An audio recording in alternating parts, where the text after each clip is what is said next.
Black Star Network is here. Oh, no punches! I'm real revolutionary right now. Black power. Support this man, Black Media. He makes sure that our stories are told. Thank you for being the voice of Black America, Roland. Stay black. I love y'all. All momentum we have now, we have to keep this going. The video looks phenomenal. See, this difference between Black Star Network and black-owned media and something like CNN. You can't be black-owned media and be scared. It's time to be smart. Bring your eyeballs home. You dig?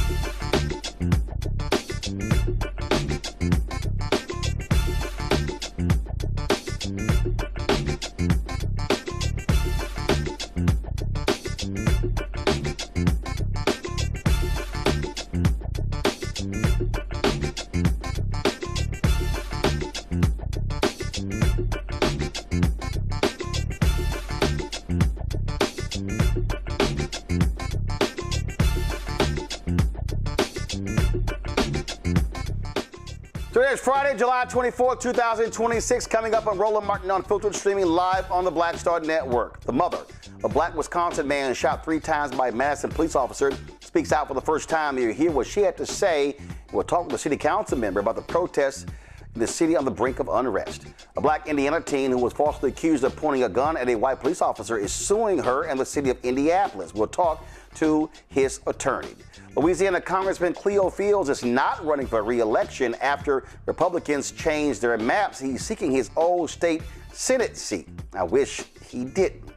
It's being called a modern-day civil rights march to save democracy. We'll talk to a couple of activists involved in the 1,000 miles to Memphis, a 36-day mission to register 100,000 voters.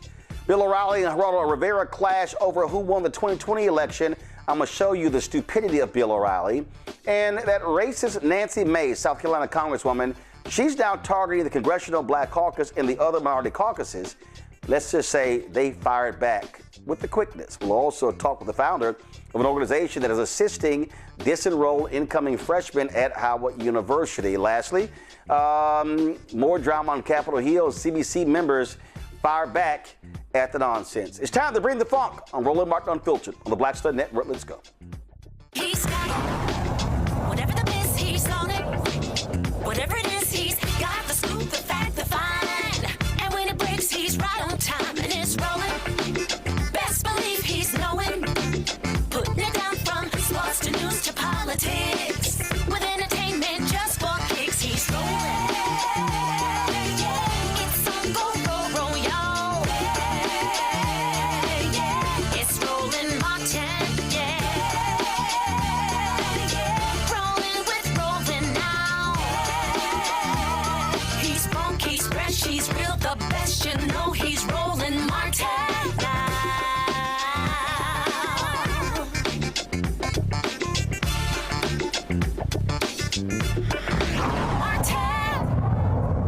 Protests continue in Madison, Wisconsin. A black man is shot by a white police officer, shot and killed. These massive protests broke out around the city on Wednesday and Thursday, with demonstrators even interrupting the news conference of the Madison Police Department chief. Police say Corey Ruiz was shot on Wednesday when officers were responding to reports of an individual trying to break into parked vehicles. Reports say Ruiz left the area on a bike before falling or being pulled off the bike by 4 cops. During a struggle with the officers, police claim Ruiz took out a knife and injured one officer.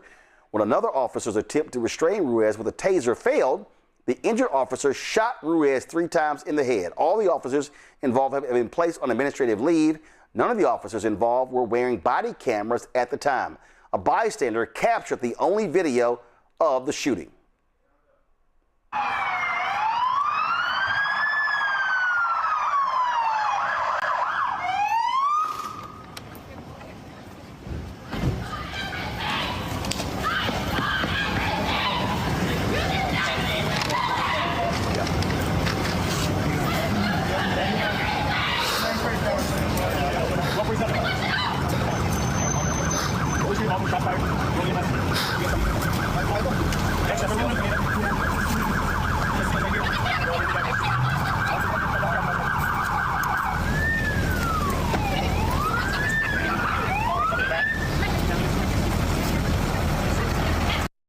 Wisconsin Justice Department Criminal Investigation Division is now conducting the homicide investigation because law enforcement was involved. At a news conference today, Ruiz's mother, Elsa, expressed her grief and anger over her son's death.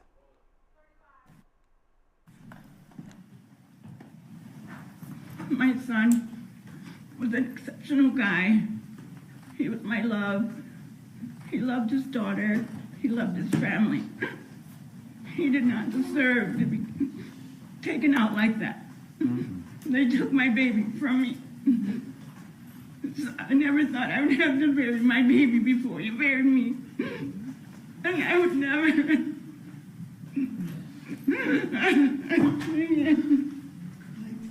As you see there, Attorney Ben Crump is part of the legal team representing the family. Joining us now to discuss this is Sabrina Madison, the Common Council President of Madison. Glad to have you here. What do you know thus far about what has happened here, especially with the fact that there's no body camera footage from the officers? Yeah, first, That video is very difficult. I guess the first thing I'll just say is my thoughts are always with Corey Ruiz's family. He should be here. I personally do not think that that shooting was warranted. What I saw, the many videos that you showed and the videos that we've seen across social media, I just think it was unwarranted. What I know to be happening now is that the Wisconsin Department of Criminal Investigations now has taken over the investigation because Madison Police Department, of course, cannot investigate itself in the state. That agency takes it over. And my hope is that they will get this done as soon as possible. And myself and others are encouraging them to release information as soon as possible. So the New York Times is reporting that Chief John Patterson said the footage on social media only shows one perspective. There were others. Well, part of the problem here is you don't have body cameras. Yep. And it said the chief has been pushing for that. But how in the world in this day and age, police in Madison, Wisconsin don't have body cameras? Sure, I'll answer that for you. So I joined Madison's Common Council in fall 2022, a few years leading up before I joined the Common Council. This community overwhelmingly said that they did not support body-worn cameras. And it's my understanding that the community or the Madison Common Council at the time listened to those community members, those organization leaders. And what the community members and the organization leads were saying is that we don't just want body-worn cameras, we want investment in our community. We don't want this without investment. I know since then there's been some other investments. For example, we have a CARES program that, serves folks who are experiencing some sort of mental health crisis. There have been investments in homelessness. But at the time around that 2020, 21, 22, folks were saying that they did not want these cameras. Since then, in the last couple of years, there has been a push for them. I think, too, when I joined the Common Council, our priority was ensuring that we can get our permanent shelter built for homeless men because we saw an increase in homelessness drastically, but we did not see the same increase in our funding. We actually saw a decline in our shared revenue. I will say last budget year, November 2025, there were several alders who wanted to defund the office of the independent monitor. The council decided not to do that. They wanted to take maybe $400,000 and give it to the Madison Police Department for body-worn cameras. However, I think most folks know that the investment is more than a couple $1 million. And at the time last fall, the chief was not ready with a budget proposal for us. However, even though we did not support that effort to defund the Office of the Independent Monitor, we had an open public meeting with the police chief, and our expectation for him was this year, we would get a budget proposal from him in order to begin the implementation of those cameras. He has submitted his capital budget request, which would implement those cameras over a 3-year period. I believe his operating request is now submitted. They're not public yet. I haven't seen it yet, but I do know his capital request has been made. I covered City Hall in Fort Worth, county government in Austin, Texas. And covered city issues in Dallas, in Chicago, numerous places. The council doesn't have to wait for the chief to submit a budget request. Council members could have actually put it in the budget themselves. Why did that not happen? Yeah, so I guess the difference could be here is that the mayor drafts the budget and we could amend her budget. So in theory, yes, we could have taken some things out of the budget in order to implement body-worn cameras, but there were no amendments with the exception of the amendment that would have defunded the office. That's the difference. The mayor drafts the entire operating and the capital budget, and then we can make amendments. Sometimes there's maybe $100,000 or $200,000 left over for us to divvy up and make some other decisions about, but that did not happen last year, where there was a push to cut other capital requests and other operating requests in order to do body-worn cameras. And my assumption or my guess is that didn't happen. At least it didn't happen for me, is because I was wanting to ensure that we could house men who were homeless. Well, one of the things that since Rialto, California became the first city to actually utilize cameras, I've always said it makes perfect sense because they're there to protect police officers if someone says that they beat them and that he didn't. And the flip side, it protects the citizens as well. And so, the biggest concern that I have right here is that you actually won't have any actual audio or video in real time of what took place from the officer's perspective. And someone can say, well, this video started before, this started after, we don't see the whole thing. And that's really what we're now left up to. Interpretation. Yeah, no, it sounds like, yep. I understand that. I definitely acknowledge that the lack of the city of Madison having body-worn cameras. I guess, again, at the same time, I'm also acknowledging that at the time, the Common Council back then, where the community was fighting for it, did not take it up. And then this last year, our priority was homelessness. And so we did not take it up. But this year, this will be funded in our 2027 budget.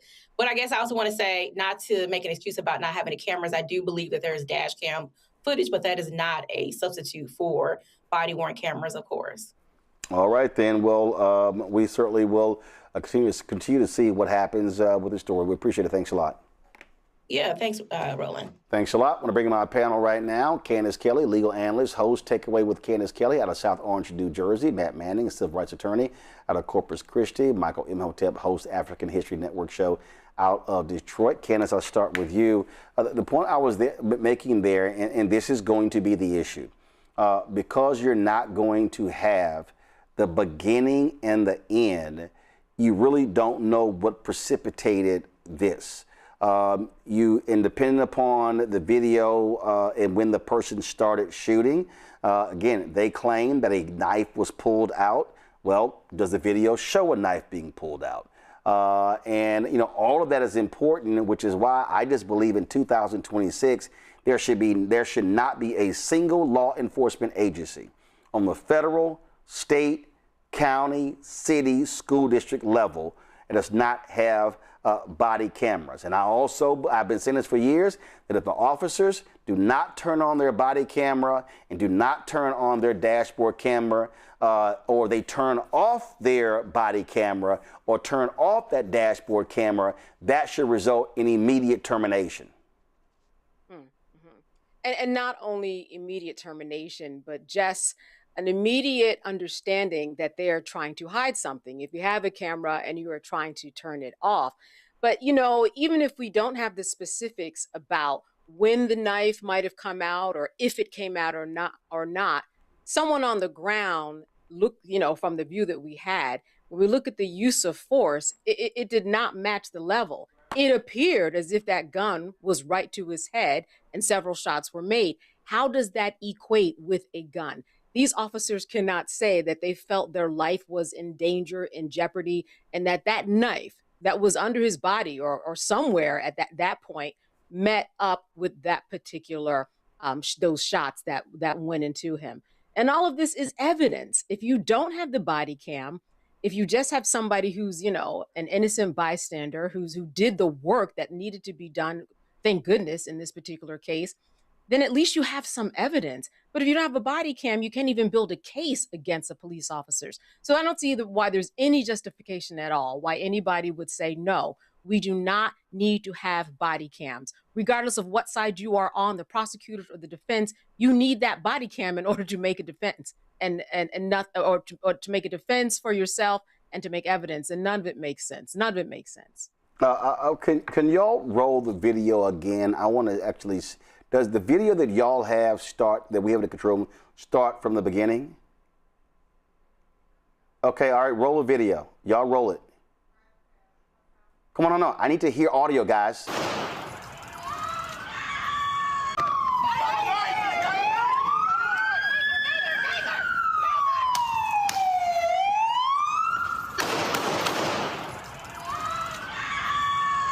Come to my iPad.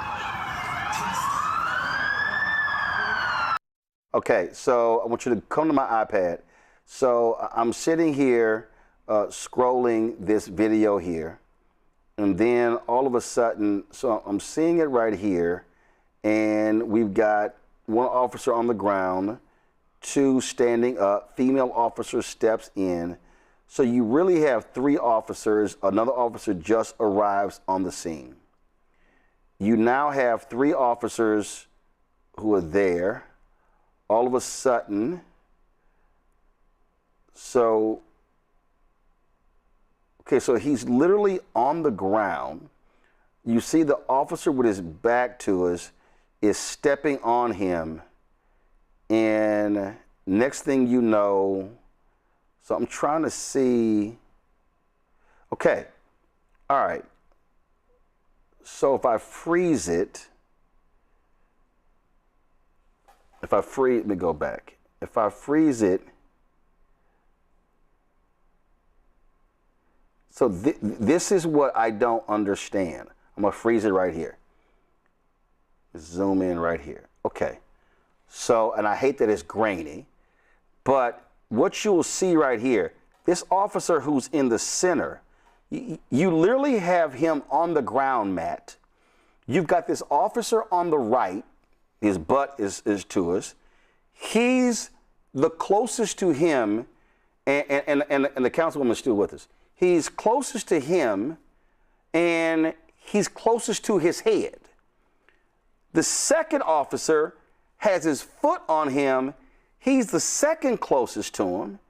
And so then when I go forward, all of a sudden I see the foot come down right there, right there.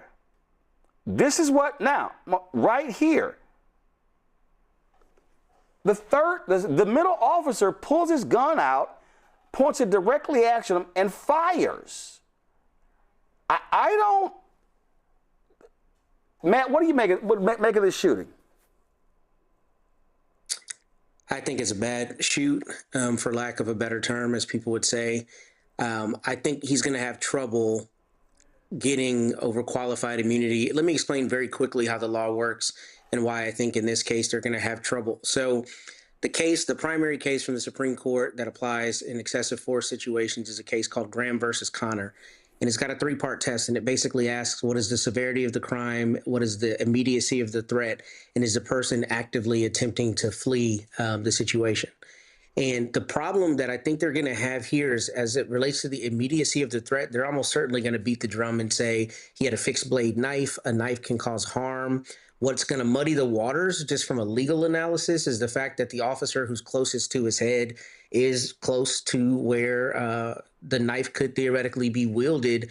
But the problem is you don't have to overlook the evidence, to your point about body cams earlier, in making the determination as to whether he should get qualified immunity. And I think the problem they're going to have here, to your point, is even notwithstanding the severity of alleged crimes or whatever they allege, the fact that he has a knife, if he does actually have a knife, you can see that knife is not being brandished. Nobody's being held at knife point. He's not waving it.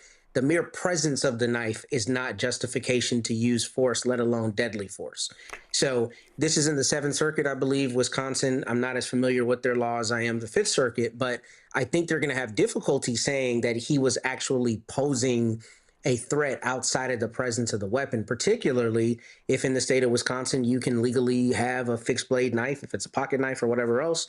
If you can legally have that and wield it, then the law presumes you can do so legally. So I tell you all of that to say, to your point, he's very obviously not menacing anyone or trying to hurt someone with the knife, and that's going to be the calculus the court looks at in the determination of, is there an immediacy of the threat? Was he actually brandishing the weapon? Was he trying to harm anyone? It's obvious that he wasn't. The problem is, with qualified immunity, they still get to argue that they were wrong in their appraisal of the situation, but that they should have, absolution. They should be covered because of the circumstances. And that's really going to be the legal question in this case, is the officer who was closer to his head, who was potentially closer to the knife. Was it a justified shooting from the officer in the middle who fired his weapon? If he claims that he was afraid that other officer was going to be stabbed or hurt with the knife. I mean, that's almost certainly what they're going to say. And maybe he says it was himself. He was in fear of his own safety. But the court is going to look at that in the context of the video footage. And the video very clearly shows this man is on his back. He's not wielding the weapon. He's not trying to harm anybody. So that's going to be the legal analysis. And looking at that, just this snapshot, I think they're going to have trouble saying it was a good shoot and that it was a justified use of force. Councilwoman is still there. Again, as I scrub through this, and again, I'm right here on the iPad. So come back to my iPad right now. So here's what you see. You see there are three officers. And then all of a sudden you see this one officer who is reaching for his taser, I believe. Now, you look at the female officer who comes in. She has her taser out, and you see her point, not sure she fires the taser. Now, all of a sudden, the second officer right here, this guy, you see him, he's got his taser, and then all of a sudden, they're trying to subdue him. Now they take him to the ground. Now, this is the point right here. He is laying down. We don't see his right arm. We can't see if there is a weapon. 2 of the 4 officers, they've got their tasers out. All of a sudden, he is literally on the ground, on his side. Officer on the right has his left knee in his back. He has both hands on Ruiz. The officer in the middle is stepping on him. And then all of a sudden, while he is literally on the ground, and you can tell he's not, his arms are not above his shoulders, then that 4th officer that's right in the center pulls his gun out, and not only pulls his gun out, points, he doesn't yell, "Stop it or I'll shoot." That's what happened. He immediately fires right into him. I'm going to play this zoomed in and you can see it. Turn it up.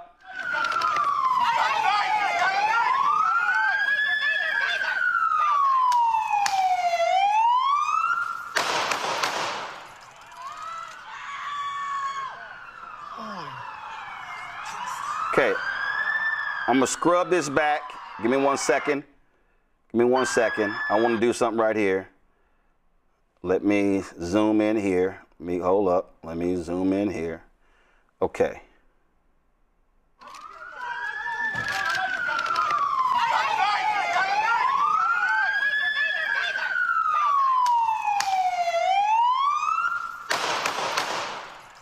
Councilwoman, it was literally 10 seconds.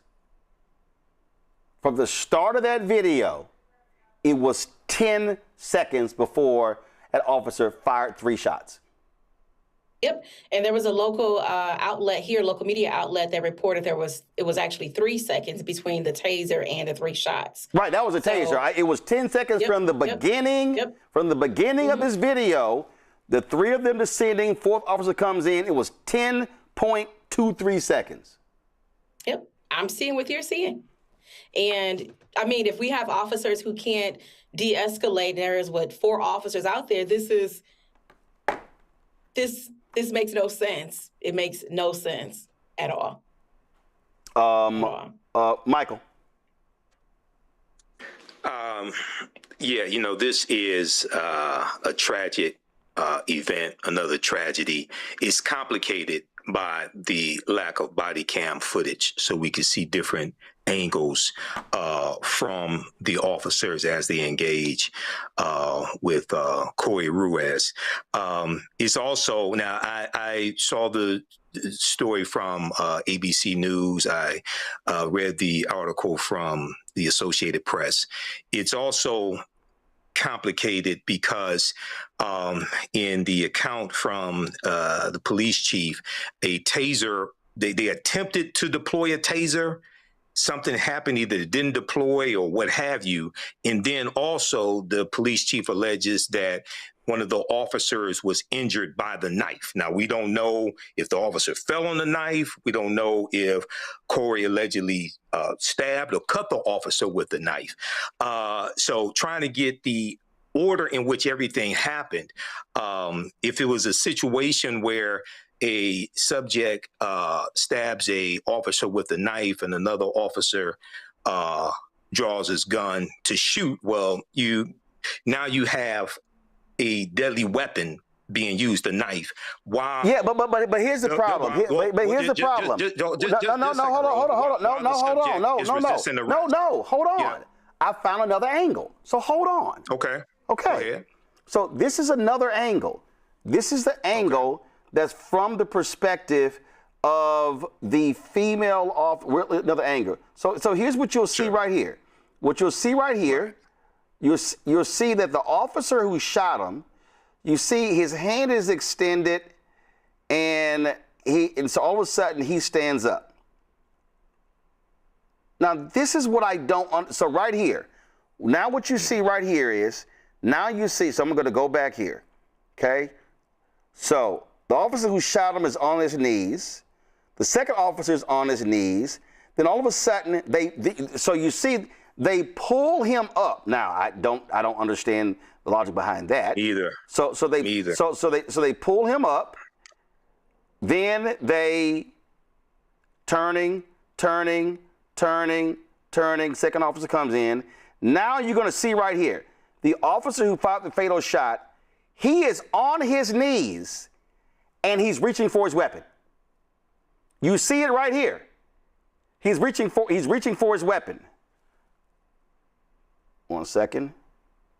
Right here. Then all of a sudden,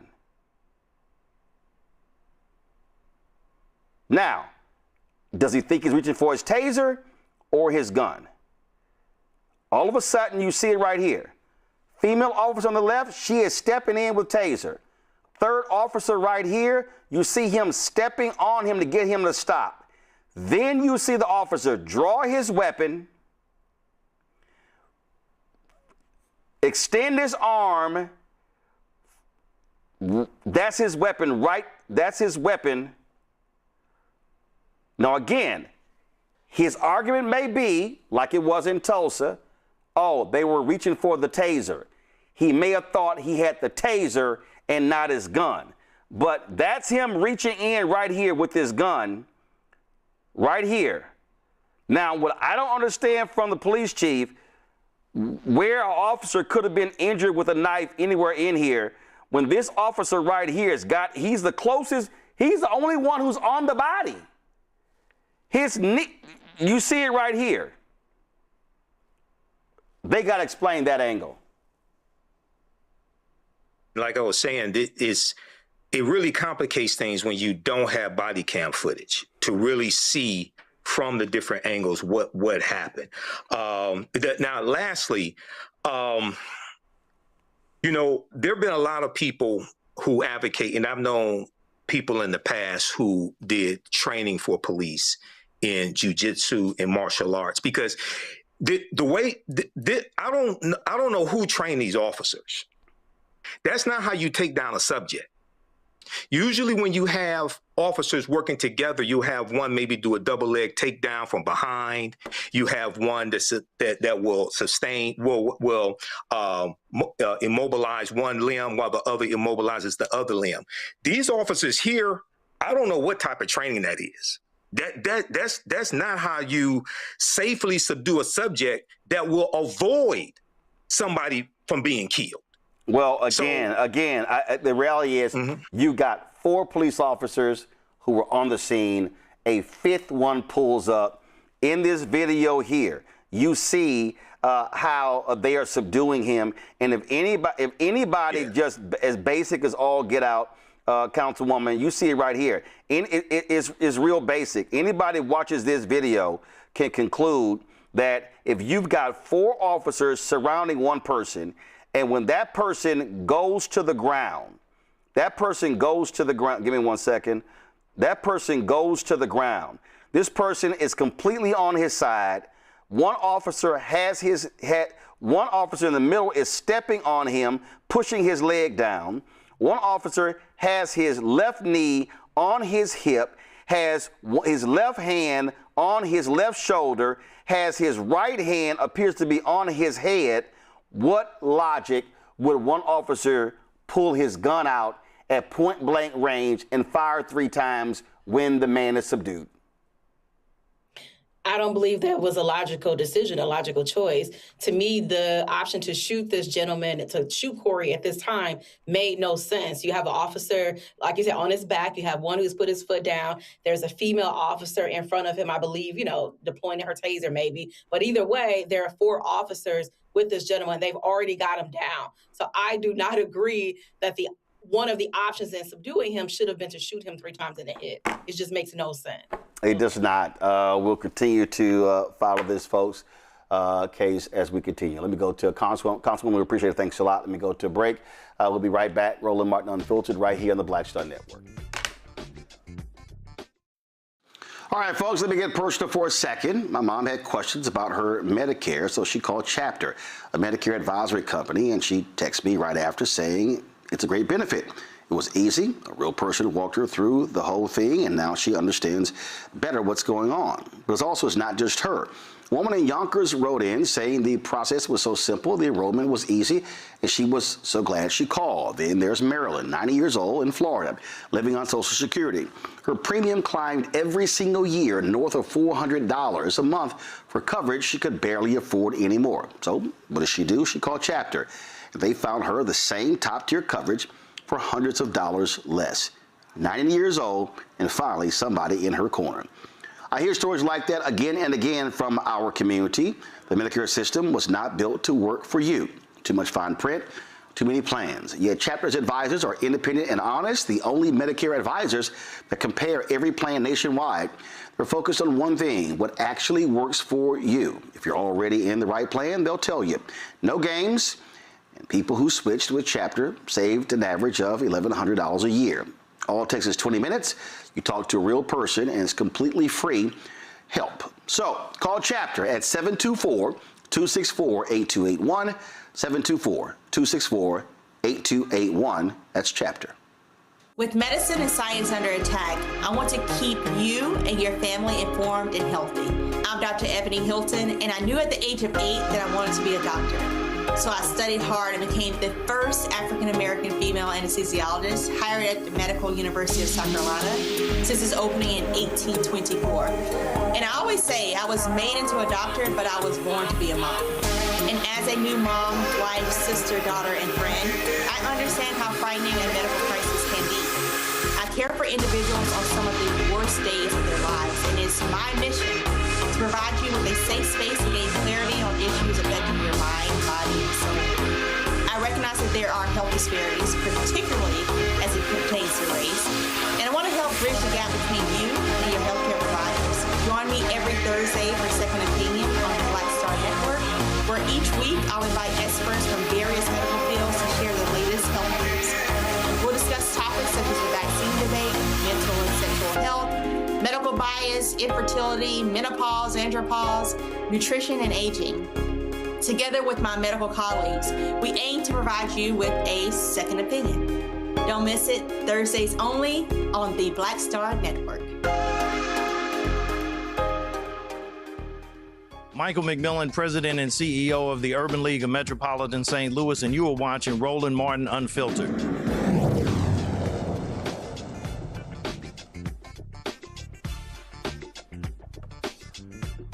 A black 18-year-old is suing the city of Indianapolis and an Indianapolis police officer who lied about him pointing a gun at her. On April 12th, Dalen Brewer was charged with multiple felony charges, including attempted murder. According to court records, Dalen parked his car at a local park when Sergeant Robin Frazier approached and noticed a handgun resting on his lap. Marion County prosecutors dismissed every charge, saying the body camera footage did not support Frazier's version of the events. Brewer's lawsuit claims Frazier violated his 4th and 14th Amendment rights. Attorney Terrence Kennard represents Dalen, joins us right now. Terrence, this is something that we talk about all the time. Officers will lie in their reports, leads to charges, and luckily, because I take it there was body cam footage that disputed what she had to say, and if the body cam footage ain't there, they're gonna believe the cop. And so she lied. That's correct. So she lied. And Roland, what's important to note in your opening there, it wasn't just that body cam exonerated my client, Mr. Brewer. It was Sergeant Brewer's own body cam. And again, the body cam that she was wearing was her exact view of the events at the time they occurred. So the body cam was basically mimicking her own visual sight.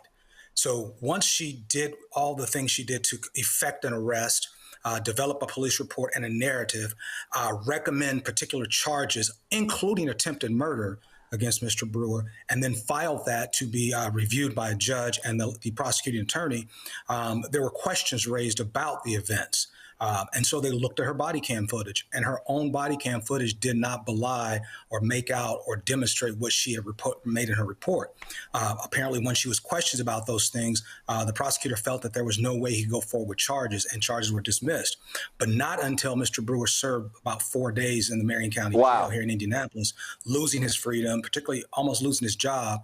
But nonetheless, this young man, his reputation in the community. Here's someone with no criminal history to speak of. Now he's labeled a criminal, labeled a felon.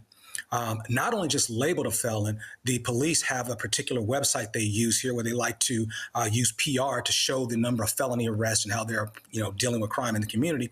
They placed this particular arrest in that platform, showed it to the entire world basically, and even after he was exonerated, they still haven't removed it. All right, I want us to start the video from the beginning, sound up, so I can hear what happened.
Don't move, okay? Do you have a weapon on you? Yes, he did. Did, but not anymore? Let's get him straight.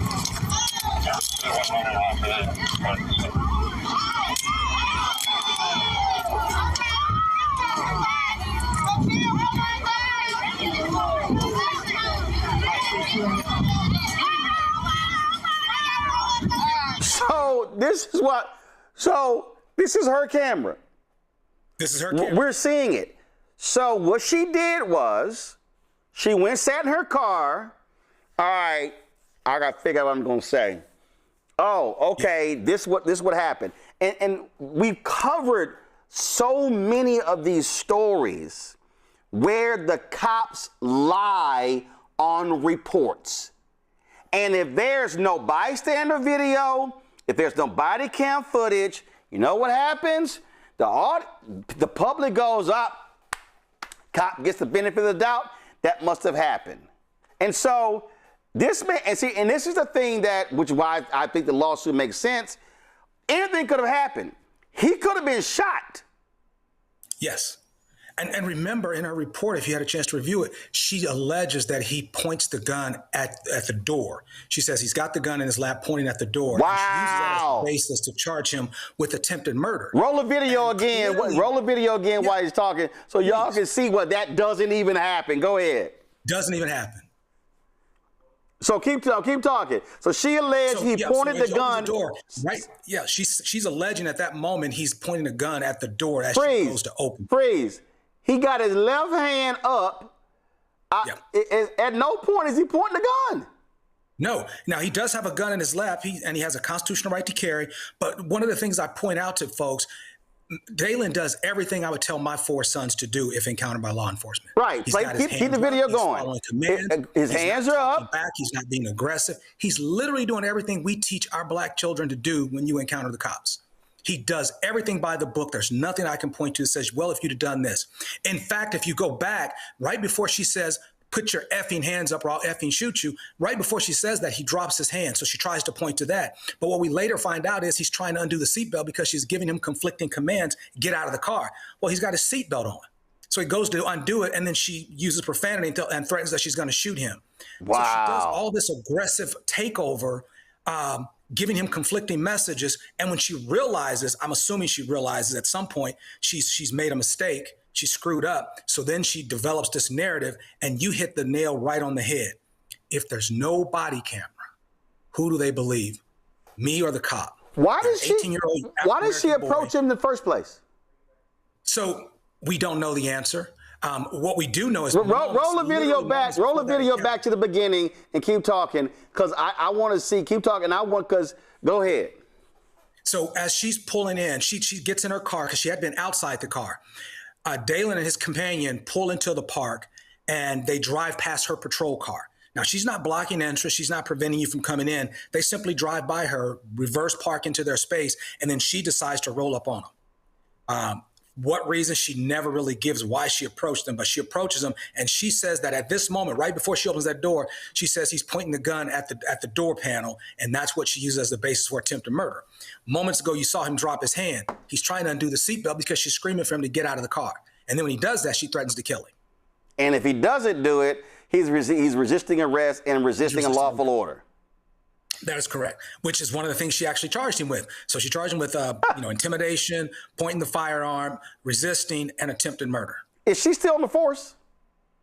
Well, that's what we don't know. The city has been essentially tight-lipped about that, so I don't know if she's going to be going to grand jury. But rest assured, we're pushing the issue on that, and we're asking our county prosecutor to be more transparent. What's going on with this officer? Is she going to the merit board? Are you looking to convene a grand jury? What's occurring here? Because clearly you've demonstrated she's at least committed misconduct, right? And here's the other problem. She lied in an official report. The other problem is if your client filed a false police report, he would be charged. He would be charged. He would be looking at somewhere. Yeah. Go ahead. Go ahead. He's looking at a felony. If he files a false report, he's looking at a felony, and he's likely going to do some time. So she files a false report. Yeah. And we don't know what happens. There's tight-lipped, there's secrecy, and they're saying, hey, we're still investigating. Well, what are you investigating? Because you've seen the video. The man sat in jail for 4 days before you released him, and you released him after dismissing all the charges because you realized what was alleged to have occurred isn't actually what happened. So what's the next step from the city standpoint? Dalen is showing you what his next step is. He's taking this to review. He's filed a federal lawsuit. So what's the city's next step in addressing this wrongdoing? And they haven't come forward with an answer to that. Someone in the chat asked the question: Is this cop black or white? She is Caucasian, as best to my knowledge. All right, Terrence Kennard, we appreciate it. Thanks a lot. Absolutely. All right then, Matt. This is the thing that we talk about all the time. These cops can lie with impunity. They can just make shit up and write it down. And thank goodness there's body cam footage that disputes every lie she told. Well, first, I'm mad I didn't get to talk to the brother because he's a hero in my house. He did extraordinary work in that Natalia Grace case, and I wanted to tell him as much. So he's all right. We still got him. We still got him. Bring him up. Okay. Go ahead and say what you want to say. He's a hero in my house, man. I watched every bit of that, and I was like, that man is a dog. So I wanted to show you love, Brother Kennard. I thought you did a hell of a job in that case. I know it's unrelated. Appreciate it. Thank you. But in any event, in this case, Roland, I've actually had a fabricated evidence case, which is a 14th Amendment substantive due process issue. And mine was kind of crazy situation, to keep it very short. My client was a Navy veteran, an almost 80-year-old Navy veteran. He told me a version of events that did not jibe with what the police officer had. Police officer did not have body cam footage, didn't have dash cam footage. It was a fanciful story about my client driving over his foot, which was not proven. We settled the case. I tell you that to say 2 weeks ago, local prosecutor sends out a thing saying they're not sponsoring any of his cases because they found other instances where he lied. So this kind of thing happens all the time. And what I'm hoping happens is that the county prosecutor there looks at every case she's been involved in, because there might have been people who've pled out behind her lying, her lying in reports. But I'm sure Terrence can tell you this happens all the time. I see it all the time. And it's not always as brazen as this. A lot of times it's a gross mischaracterization of what happened. It's close to what happened, but when you look at their body cam, it's not what happened at all. But in this situation, for her to do that, especially in a state like Indiana, that's like Texas, where a lot of people have firearms. So police officers come to cars knowing there will be firearms there. And for you to say somebody's pointing a firearm at a gun is a very specific allegation. You know, had she written it like there was the presence of a firearm or something that's nebulous, at the very least, maybe you'd have a plausible deniability, but this is just a blatant lie. And I see this all the time in my criminal cases. I see it in my civil cases. But to your larger point, it's very uncommon that the police departments actually punish people for this, that they punish them for these mischaracterizations. And we see some of the big ones, but this happens all the time. This is not surprising to me. Now, I don't normally see it this brazen, but what I also don't understand is how often it happens that police officers forget they have a body cam on because they write a report that is not consistent with the body cam footage. You watch the body cam footage and you see that they're out and out lying. So I'm glad he's got you, Terrence. I have no question you're going to do a hell of a job on this case, having seen your work. And I really think the city of Indianapolis is almost certainly not going to want to go the distance with this case. I mean, I don't know Seventh Circuit case law, but even in the Fifth Circuit, they'd probably want to write a check on this one because it's just a blatant lie and there's no defense to this position at all. So this is also why, Candace, this is why black folks don't trust police. And the problem with leadership that Terrence laid out is that leadership is not doing anything about it. I'm sorry, she flat out lied on the report. And that, to me, is what is constantly problematic here. That, as Terrence told us, this young man, no record, no history, who's just pulling into a parking spot, gun pointed at him, could have got shot, spends 4 days in jail. And I'm sorry, as somebody who once got held in a holding cell, because my friend had to come from for like an hour because they didn't get because the parking ticket had gotten dismissed. I'd be mad as hell if I was in a damn jail for 4 days on some bullshit that was straight a lie. Yeah, and not only that, like you mentioned, you know, his reputation has been ruined. He's going to spend years from now scrubbing what is on the internet every time he tries to get a job or when he goes to school or anything that he applies for. And that, we know, is a Herculean task. I'm curious from Terrence, what does he think, to kind of piggyback off of what Matt was saying? What's the disconnect where police officers feel so comfortable that they can create a narrative from scratch, even though there is video, and they put it all in writing and they swear that it's true? How is it that they think they can get away with it when they know that eventually they're going to be two conflicting stories, one written in theirs and one on the video camera? What is the disconnect there where so many officers keep taking the chance and say, I'll just go ahead and try to make up this story? Well, it goes to this point, and it was said earlier, you know, they at times they forget that they have this body cam. It becomes such a part of their normal equipment. They forget it's there, and they forget that it's recording. And you have officers who, I'm just going to be honest with you, they have this implicit bias. Here's young African-American males. They're at a park in Indianapolis. This park on a Sunday it's pretty rambunctious. Lots of young folks are there, some middle-aged folks, and they're listening to music. They're having a good time. And there's sometimes some things happen that shouldn't, right? We understand that. So they come with this implicit bias, and they assume that I can say, hey, I smelled marijuana. I know there's going to be a gun. To the other person's point, this is Indiana. Almost everybody has a gun in this town. So they come with this implicit bias. And all I have to say is, he pointed a gun, I smelled marijuana, and everyone's going to believe me. The problem she has in this instance was body camera did exist. And I can't stress enough, and this is going to be a major point in my lawsuit, you have to understand, she came with a particular narrative that she thought would prevail because all I have to do is say it. And if that body cam doesn't exist, Dalen Brewer goes to prison for nearly 50 years. I need you guys to understand that he's charged with attempted murder. In our state, you get the same sentence for attempted murder as you do for the murder. So he's looking at 50 plus years in prison at the age of 25, simply because someone made up a lie. And if that body cam doesn't exist, she's going to say, who are you going to believe, me or you? They're going to believe you, an 18-year-old black kid in the park, or they're going to believe a law enforcement officer who's a sergeant? So that body cam saved his life. It didn't just get him out of those 4 days in jail. It saved his life. But it shouldn't have to be that, because she shouldn't be allowed to get away with making up a blatant lie and putting that man's entire existence on this planet in jeopardy. Because if this kid goes to jail for 50 years in Indiana, you do 75% of your time. So I mean, if he gets a 50-year sentence, he's serving 40 years. So he's not coming out of jail. He's dying in there. And that's literally what she was putting this man in front of, a death sentence, because she wanted to continue with a broken narrative. Michael? Well, number one, I'm glad this brother had the presence of mind to file a lawsuit, seek legal counsel, file a lawsuit, understand that there's legal recourse for this, and he doesn't have to just be a victim. So number one, I'm happy about that. And I think it takes a lot of maturity as well to take that course of action also. But one of my questions is, how is your client doing? What's his mental state of mind? How is he now that he's able to file this lawsuit and the charges have been dropped against him? That is a great question, and I don't mean that as a platitude.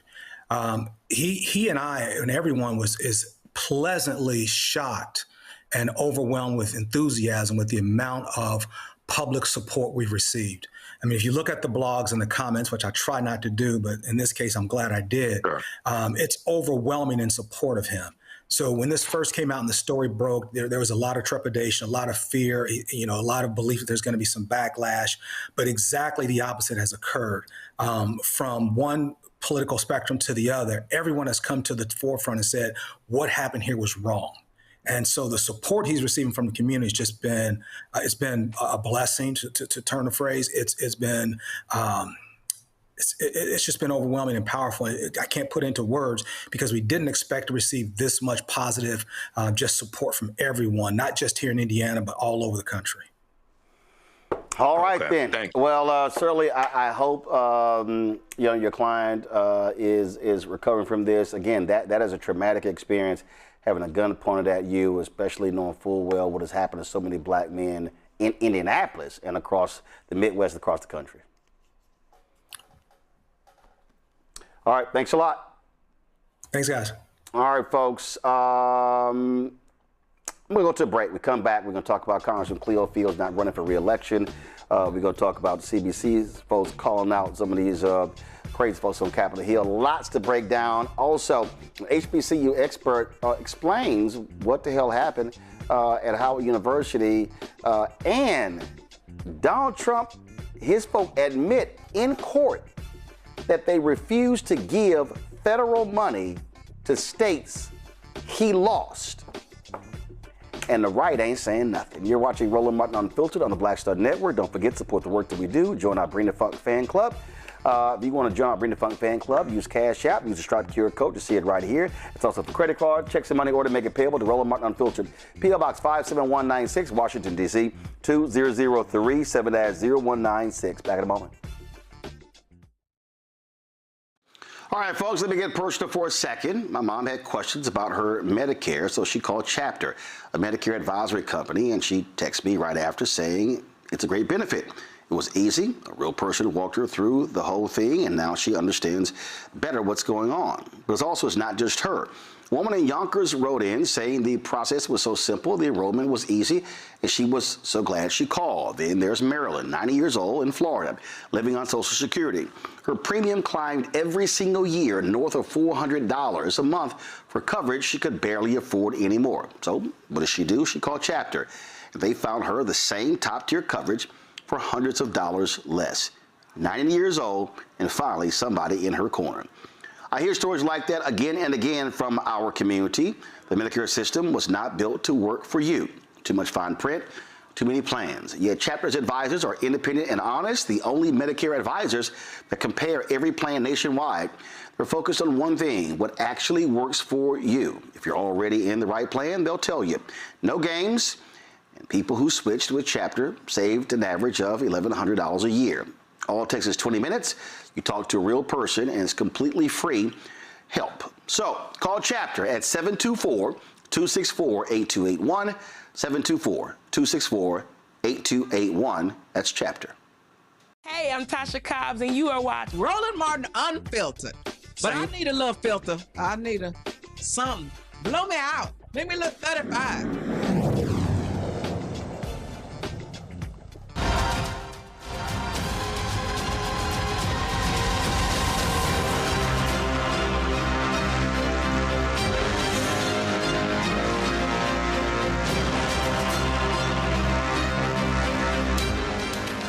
Louisiana Congressman Cleo Fields will not be seeking a second term.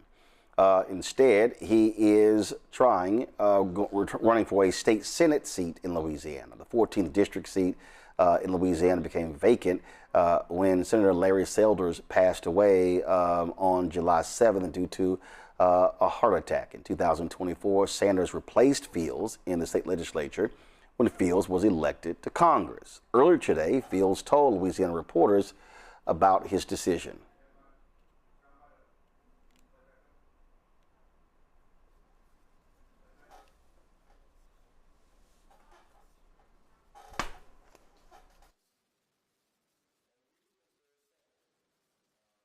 Cleo Fields was saying that he chose not to run because Republicans redrew his district. This filed the Louisiana versus Calais decision. Of course, now remember, he was able to run because the Supreme Court actually said that Republicans discriminated against black voters and created the second district. And then with the Calais decision, they came back and said, nope, they can go ahead, that you can't create districts with race. Republicans then raced to draw that district out, and then that's why he is not running. Now, you might remember when he was on this show on May 29th, I said Fields should run for re-election. I'll put my 2 cents in here. The reason I believe that you should run is because I believe, giving them a clear path is capitulation. And I think whoever, if you choose to run and you run against them, they have to answer for this. They have to answer on the record, will you stand up for civil rights? That Republican has to answer, will you stand up for voting rights? And every single question has to be put to them and then be able to go back to black voters and say, see, this is the person who is going to be representing you if you don't turn out to vote. And so to me, that's what has to happen. Yeah, well, I appreciate it. And all of that is being under serious consideration. And as usual, Roland, thank you so much for keeping the issues that affect black people across this nation in the forefront. Michael, look, I get it. He was the state senator, and that position is opened up due to the death of his replacement. This is why I still wish he had run. Yes, the lines have changed, but the question is this here. Is there a stronger Democrat to run for that seat? That's what this really boils down to. I believe that these right-wingers have to be challenged. Now, that ain't just because he's a Democrat. When Bob Corker chose to step down as a senator from Tennessee, when Jeff Flake, Corker's a Republican, when Jeff Flake chose not to seek re-election in Arizona because, he might get a MAGA challenger, I'm like, damn that. Go down swinging. I just don't believe in giving in because they changed it and I'm not guaranteed to win, I'm not going to win. It's no different. Debbie Wasserman Schultz should not be running in that traditional black seat in Florida. She should run in another seat and take it to the Republican and put her record up against theirs. But damn it, all this running away from a fight doesn't actually help anybody. Yeah, Roland, a few things. Well, I said here on this show, Debbie Wasserman Show should not run in that majority black district. She should do something else or just retire. And here with Cleo Fields, so I saw part of the press conference on C-SPAN that he did, where he announced that he was running for Senator Larry Selder's, State Representative Larry Selder, State Senator Larry Selder's vacant seat.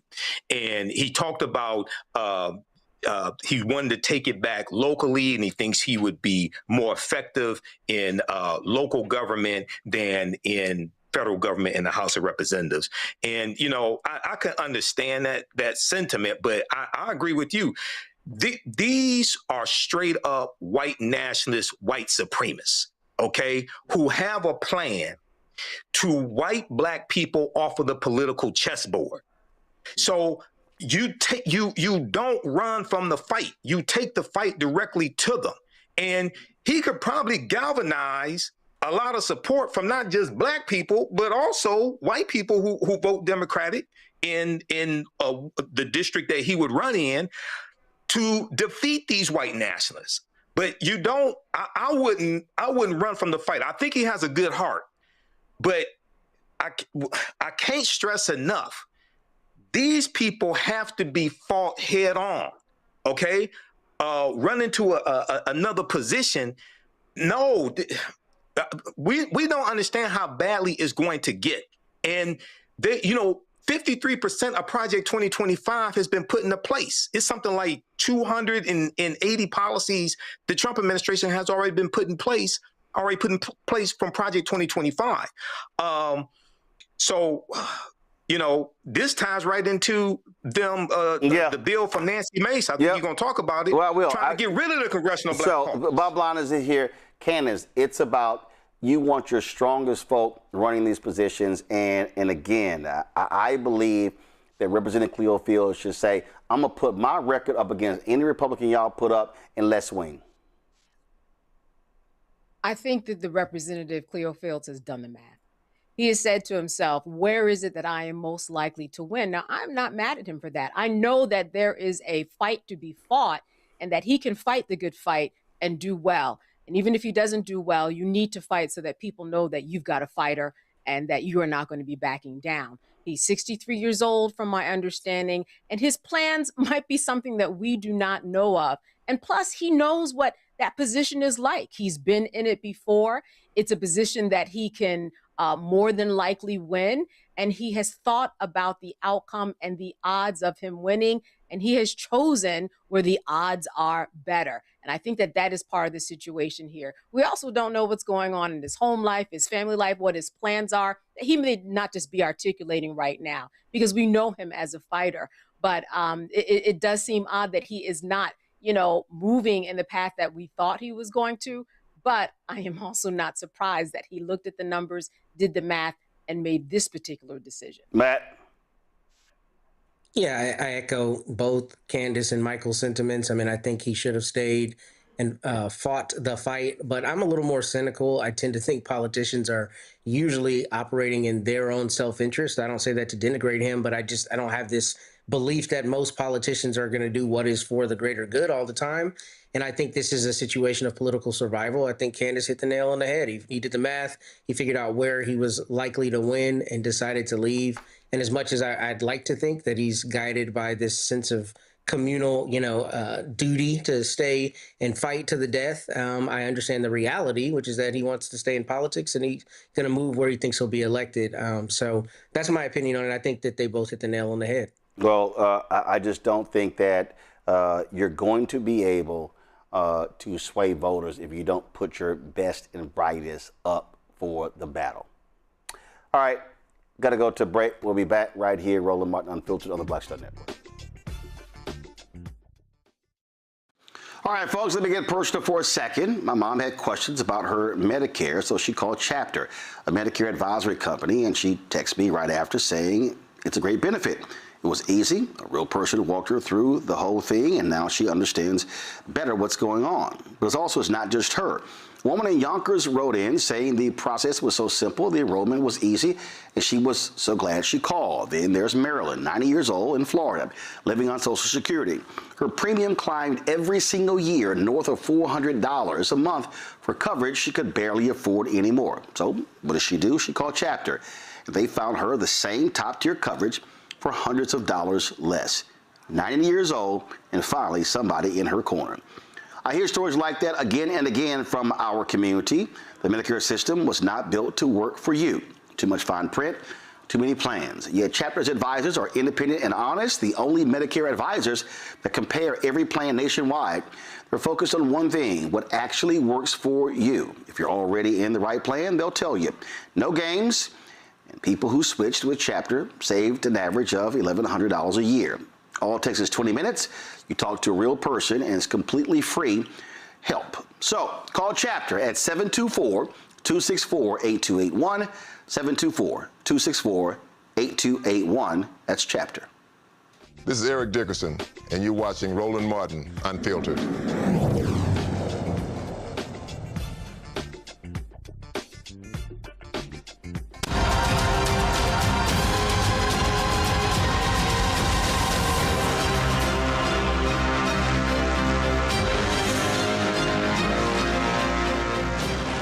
As we just said, the Louisiana versus Clay decision has changed the politics in the South. Republicans wiped out a black district in Louisiana, as well as one in Alabama. They've been targeting seats in Georgia. They wiped out a seat in Tennessee, and other states also are being targeted.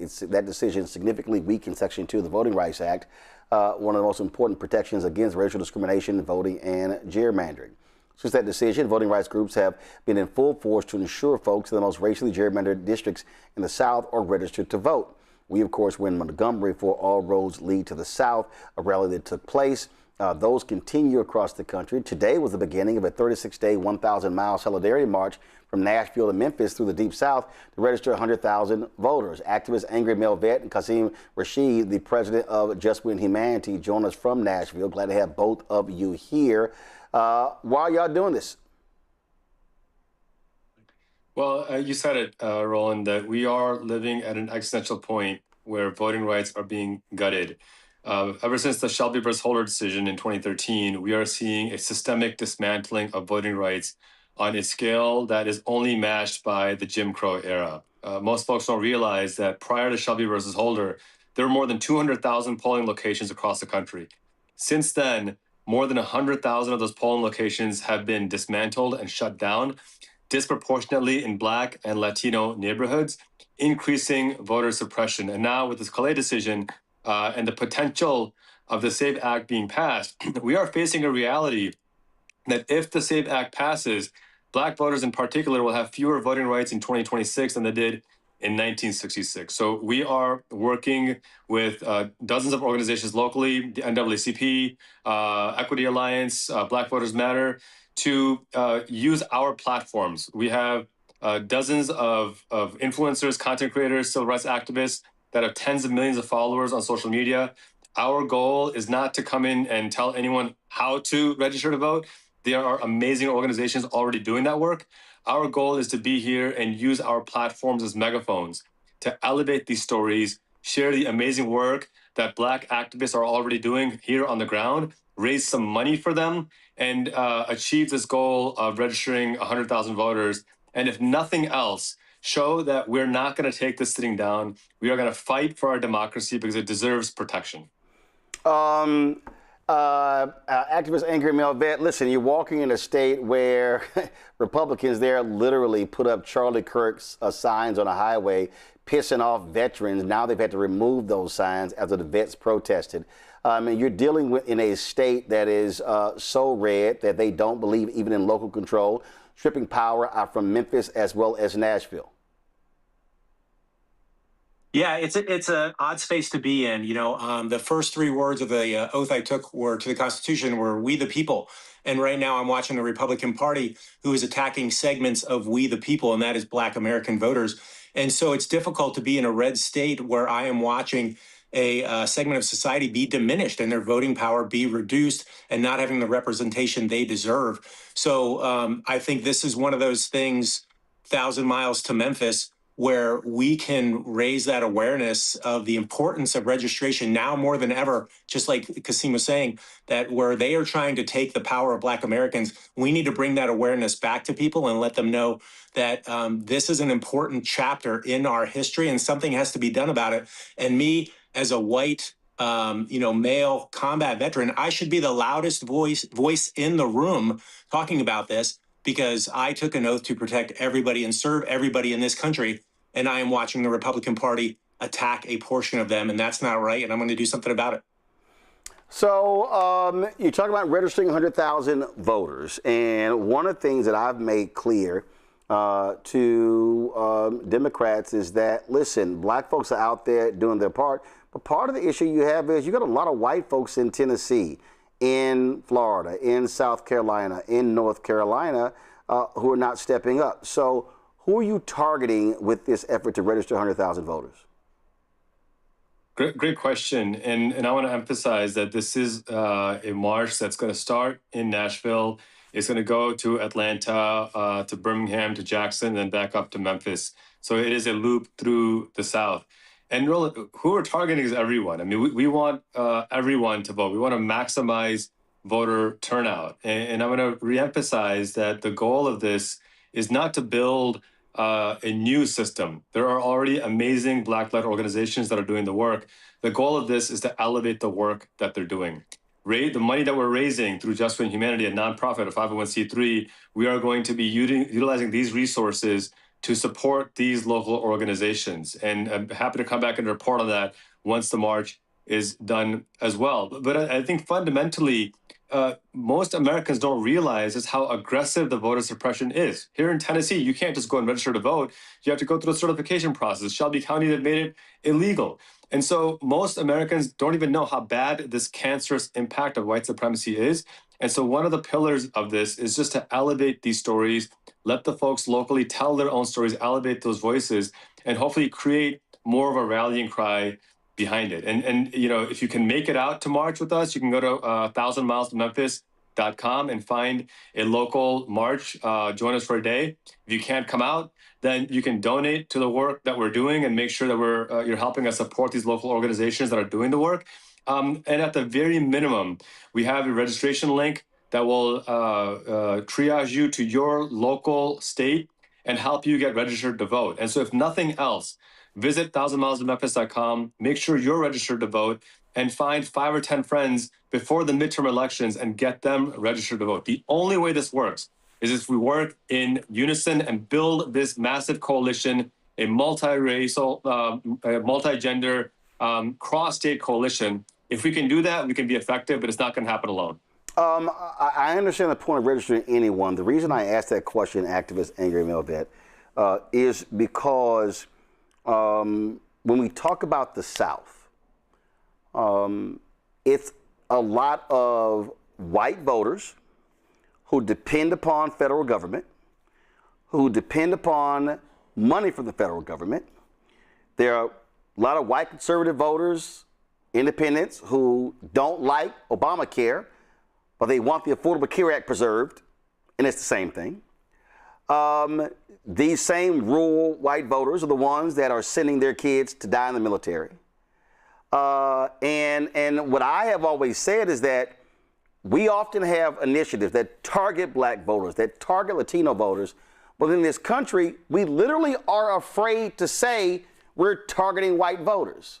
And I just believe that that has to be said that way because in many of the places in the South, they're the ones who are actually benefiting from the work of progressive politics, yet voting against the same politics.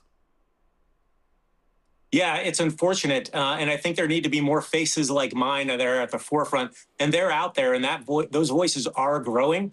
But people need to see especially white males that are voting for policies that are going to benefit everybody, especially rural voters, rural white voters, and break through this propaganda machine that has been perpetuated by the GOP for decades now. that is getting people to vote against their own best interests. And so going out there, 23 years in the military, combat veteran, as a white face and saying, these are the kind of policies that will make our lives better, everyone's lives better, especially in the rural areas, I think is super important. So I hope that in my presence in this multiracial, gender effort going through, that my presence, I'm going to be marching in uniform, part of my uniform, going through, that people understand that there is a permission structure to go vote for things that are going to benefit you and not continue to go down this, dark road of listening to the lies that are being perpetuated by the current Republican Party that have done nothing for them over decades. All right, then. Well, certainly good luck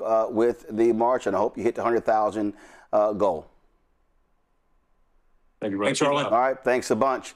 Folks, we have made it clear that the twice impeached, criminally convicted con man in chief, Donald the Con Man Trump, only cares about red states. Well, they've been lying all this time. When we look at a lot of the cuts they've been making, we told y'all the cuts were because the people were black, because they were Latino, because they were women, because they were gay. Well, guess what?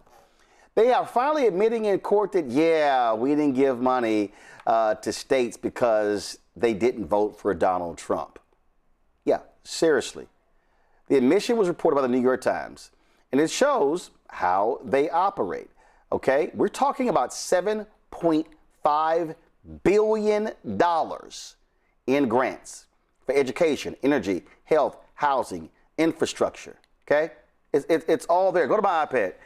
You see it right here. It's how they weaponized it. And they want to control the money and damn what Congress actually has to say. Now, they're blatant. This is what it says. The White House court did not respond. And so look at this here. After reviewing its spending, the Energy Department last fall created a list that recommended canceling more than 600 grants awarded by the Biden administration for a wide range of novel energy projects. That list included funding for projects in states represented by Republicans and Democrats. But in October, the White House Budget Office, led by Russell Vought, terminated only 284 of those grants. In a social media post announcing the news, Mr. Vought pointed to the motivations. Nearly $8 billion in green new scam funding to fuel the left's climate agenda is being canceled. Months later, in court filings, federal officials indicated there was little else that had informed the final decision about which grants to cancel. With one exception, a lawyer for the Energy Department conceded in a court filing this month, the 284 terminated grants had a recipient location and or at least one place of performance in a state that awarded its electoral votes to Kamala Harris in the 2024 election and has 2 Democratic caucusing senators. The lawyer acknowledged that none of the grants were included in the October terminations, quote, based on any programmatic, statutory cost reduction or performance-based factor. And what they were scared of, the reason they agreed to this, Candace, they were scared because of future depositions that would reveal even more shameful behavior. And you know what? This is why good journalism matters. Let's start there. We know that if it wasn't for people who were on the ground looking through these documents to begin with, they would not have found these truths. And we know that the people who also refused these particular grants that had to do with the environment and housing and infrastructure, we know for a fact that these were people who were refusing it because of politics. And it's something that we are not surprised about at all. Not as a panel, not as a country, not as a world. This is not surprising. I also think that it just goes to show how far people will go in order to hide the truth until they are forced to actually tell the truth. Because as you said, this would have never come out had it not been for other depositions and things that will actually reveal more. So this is an important story, not just because of the story itself, but because it represents a larger picture as to what is going on in the United States of America that actually ultimately impacts the world in terms of how we are seen as a country and how we compete on a larger scale. So an important story, not surprised. Matt, federal officials offered the new details about the grant cancellation as part of an agreement with plaintiffs meant to spare the government an exhaustive evidence uncovering process known as discovery.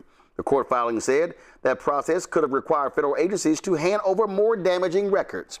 The agreement applied to other federal agencies targeted by the lawsuit, including the Department of Transportation and the Department of Health and Human Services. Some agencies later revealed new details about the ways in which they reviewed their grants, using specific words tied to Mr. Trump's political priorities and past directives for possible cancellations, according to additional court documents this month. The filings also appeared to undermine the congressional testimony of Energy Secretary Chris Wright, who spoke about the cancellations in a June House hearing, saying no decision were made on politics.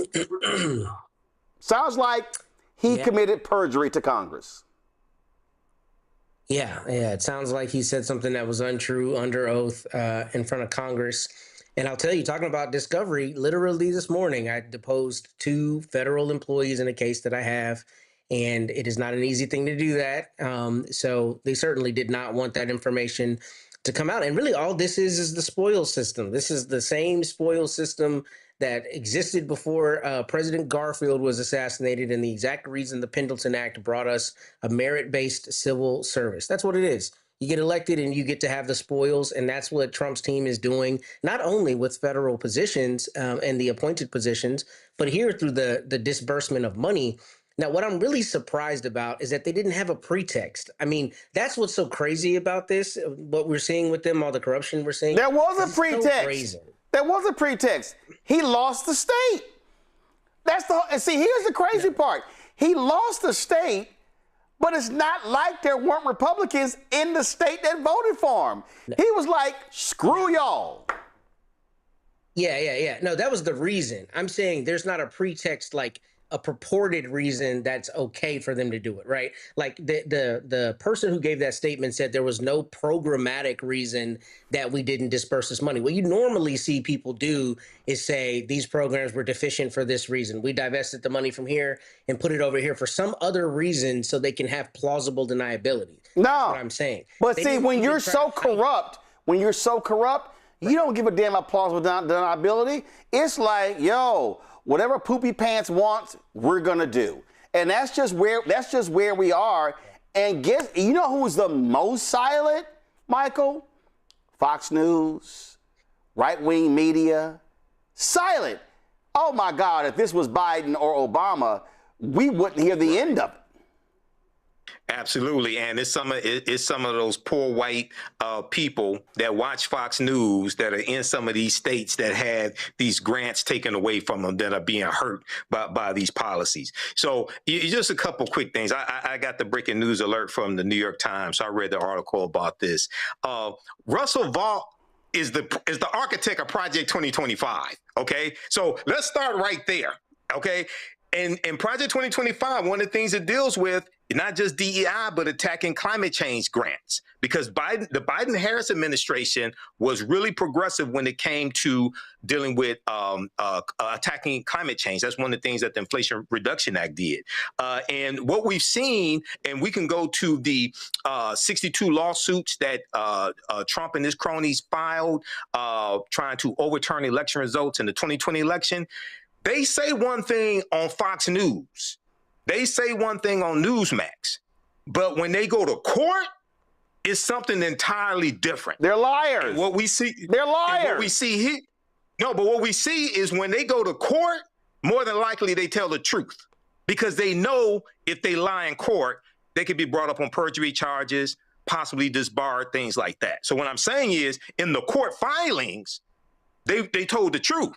It's different than what they say on TV, on Fox News, on at press conferences and things like that. Yes, so because as Candace and Matt will know, those lawyers are like, y'all ain't screwing up my law license. Exactly. They're saying you ain't screwing up my future. So this is really good reporting. And once again, this shows the consequences of elections. But if you go back in October of 2025, Russell Vought held up the project, that tunnel, New York tunnel, that's $16 billion. And when he said he was holding up, they were trying to root out fraud, what have you. But they also mentioned DEI, unconstitutional DEI.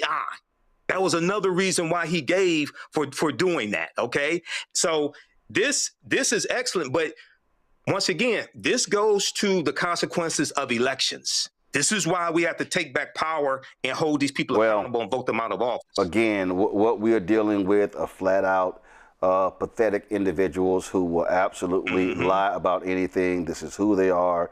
I don't trust them to do anything. I've never trusted them.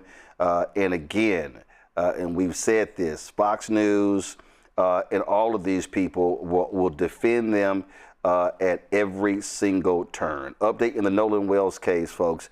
The autopsy report in the Nolan Wells case is going to remain under wraps until a grand jury review. That's the decision of the District Attorney Angel Miles McElrath. She released this video laying that out. Let's get this to play. 1 second. I want to talk directly to the people of Jackson County. Our community is grieving the tremendous loss of Nolan Wells, who is loved and treasured by everyone. Nolan's family deserves answers, and our community deserves answers. Every death in the county, except those of natural causes and non-criminal car wrecks, are presented to your grand jury. Many people don't know that. We have handled death investigations in this manner my entire career. Nolan's case is being handled the same way, with the same care and the same commitment to the truth that we handle all death investigations. I understand the public's urgency to know what happened to Nolan, but we are not taking time for time's sake. We are taking the time required to complete the work this investigation demands. Since Nolan was reported missing, local, state, and federal law enforcement agencies have worked around the clock investigating what happened to him. Every piece of evidence must be examined. Every credible lead must be followed to its conclusion. Every witness interview must be analyzed in context of all other evidence. The pressure for answers does not change what the work requires. Our responsibility to Nolan and our community is to complete this investigation thoroughly, carefully, without compromise, supported by the evidence and worthy of the confidence of the people we serve. I also understand that many people have questions about why more information has not been released publicly. In Mississippi, the rules of professional conduct restrict the information a prosecutor can release during an investigation. Our restraint in communicating facts and evidence is not an effort to keep the truth from the public. It is an effort to protect the integrity of this investigation and the grand jury proceeding. As your district attorney, I have an ethical obligation to avoid public statements that could influence witnesses, prejudice a proceeding, or compromise the fairness of the legal process. My obligation extends to and requires me to use reasonable care to ensure investigating agencies avoid making those statements and releasing information as well. These rules exist to protect the search for the truth, not to prevent it. As divided as the discussion surrounding Nolan's death has become, I know we all want the same thing, to understand what happened to Nolan. With that being our shared goal, we must also share in the goal of protecting the integrity of how the truth is discovered. If we sacrifice the integrity of the process in effort to satisfy today's questions, we risk undermining the confidence in tomorrow's answers. When the public asks, what about this, or have they looked at that, or did they think about this? The answer is yes. Those are the same questions investigators ask. The difference is that we can't publicly discuss the evidence, the interviews, or what those efforts have uncovered while the investigation is underway. Again, our restraint in sharing details of the investigation is not a refusal to share the truth. It is our commitment to protect the process that allows the truth to be known with confidence. There's a lot of information out there, and there is a heck of a lot of misinformation out there. I simply want the community I serve to know that this investigation is being handled with the care, professionalism, and commitment to the truth that every family in Jackson County deserves. As we continue this important work, Nolan's family, his friends, and all who loved him remain in our prayers. So, Matt, you can't release the autopsy details? You can, but I will tell you, I'll probably take a different tack than other people on this, having been the number two at a DA's office. These are the real conversations that are had. I mean, people have the real conversation about what can we release without affecting the integrity of the investigation. Now, whether she can release it under Mississippi law, I don't practice and live in Mississippi. I don't know what it is there. In Texas, it could be released. We don't have this, at least not that I know of. We didn't have anything where we had to hold an autopsy before it could go in front of a grand jury.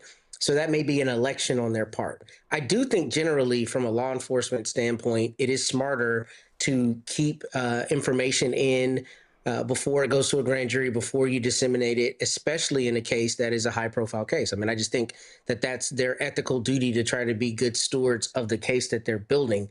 Whether they have to do that is a different question.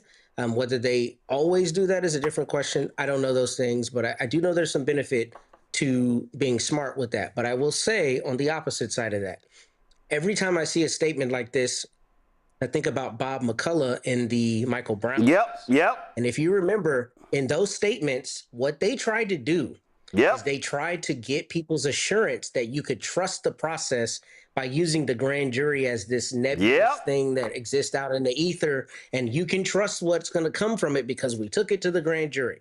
Now, I can't say what I ever did in front of a grand jury as a former prosecutor even, but I will tell you, at least in Texas, the only entity that has a right to go in front of the grand jury, like as a matter of course, is the prosecutor, not the other side. So what is said in a grand jury room?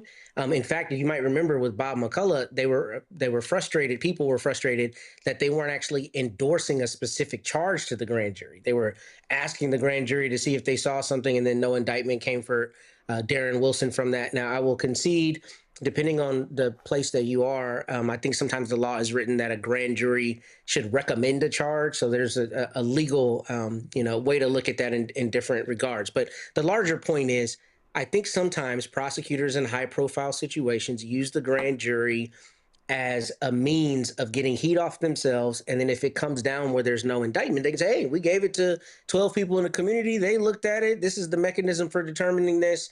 No blood on our hands. And I don't know that she's doing that here. I will say, I think this statement was more robust than a lot of times you see from prosecutors, at least explaining part of the law.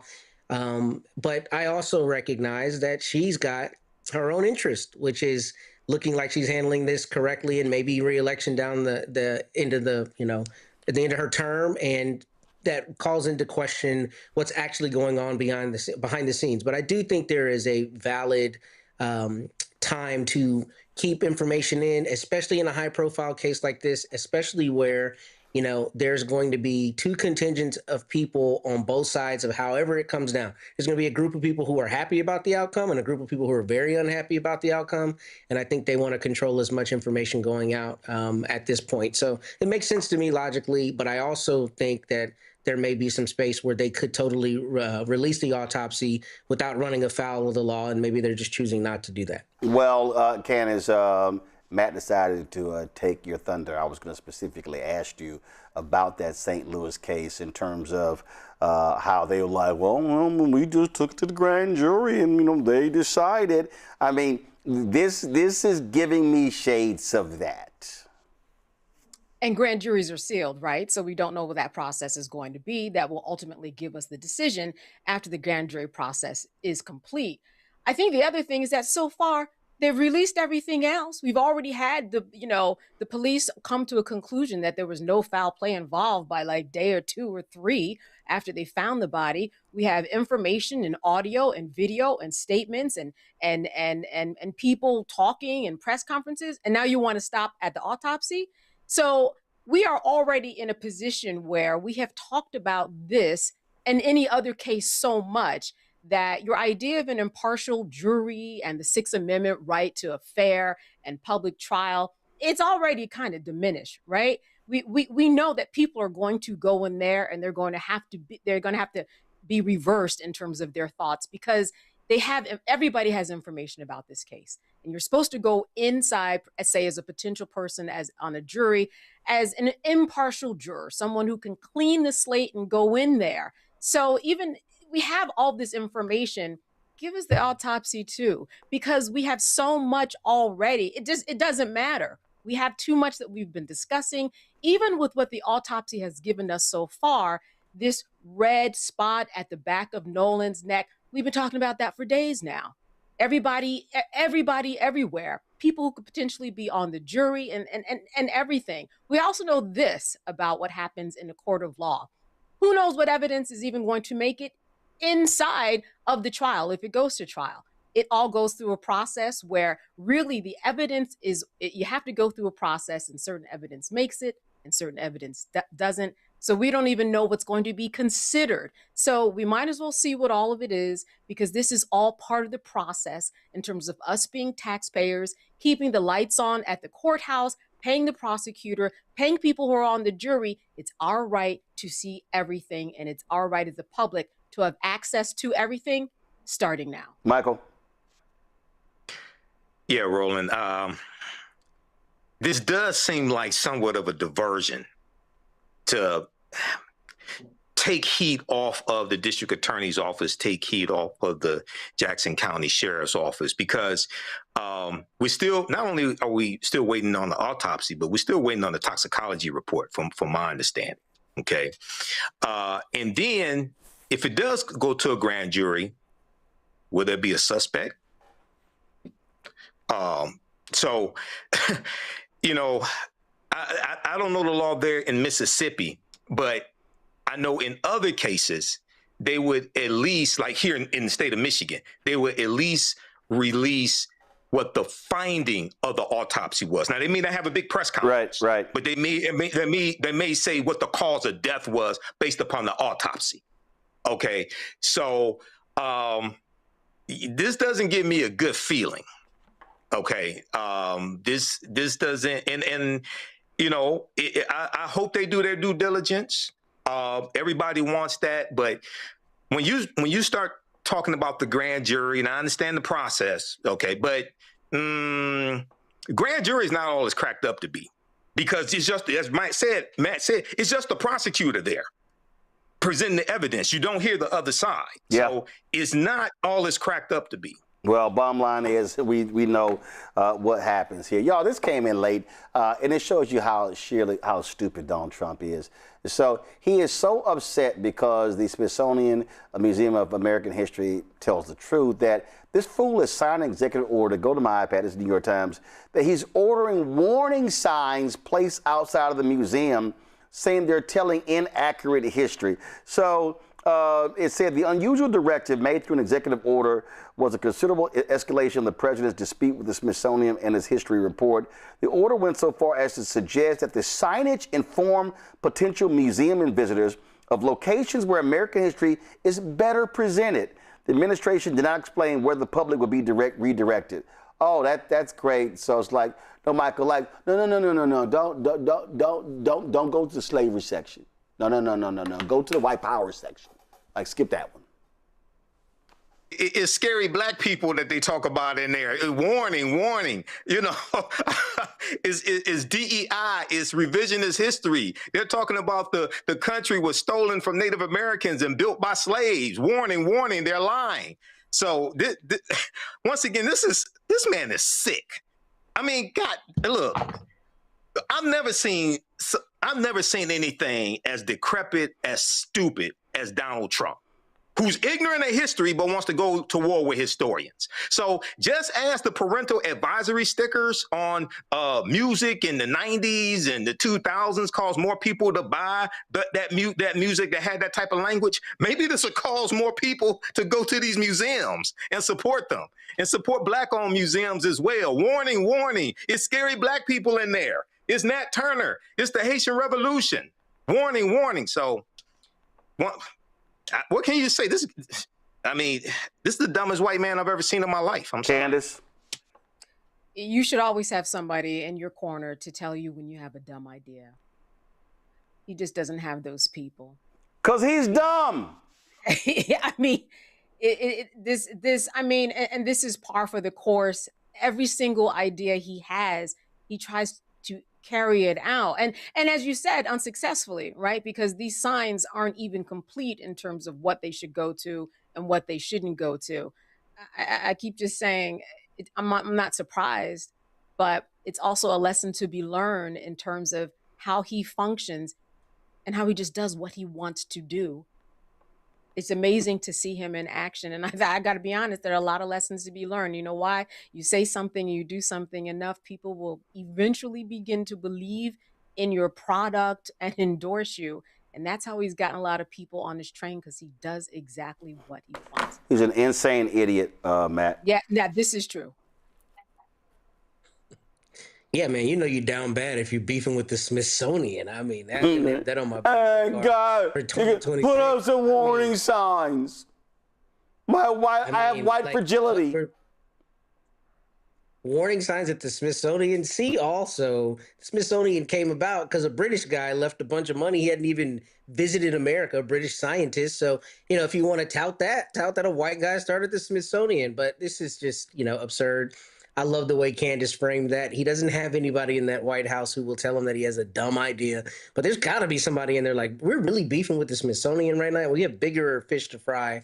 But this is a part of that fragility. And this is also a part of that propaganda machine that attacks everything that is not prototypical white and whatever you think is red-blooded American. And if it doesn't say that America hasn't had its warts over the 250 years, then, it's revisionist history and it needs to be attacked. And that's what we're saying. And it's absolutely stupid. All right, folks, I got to go to the break. We come back. We're going to talk about Howard University, the drama there. Plus, want to talk about stupid?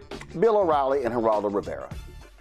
You're watching Roland Martin Unfiltered on the Black Star Network. You two people, y'all over here commenting. I see y'all left them crazy. Can y'all hit that damn like button, please? We should easily be over 1,000 likes. What is taking y'all so long?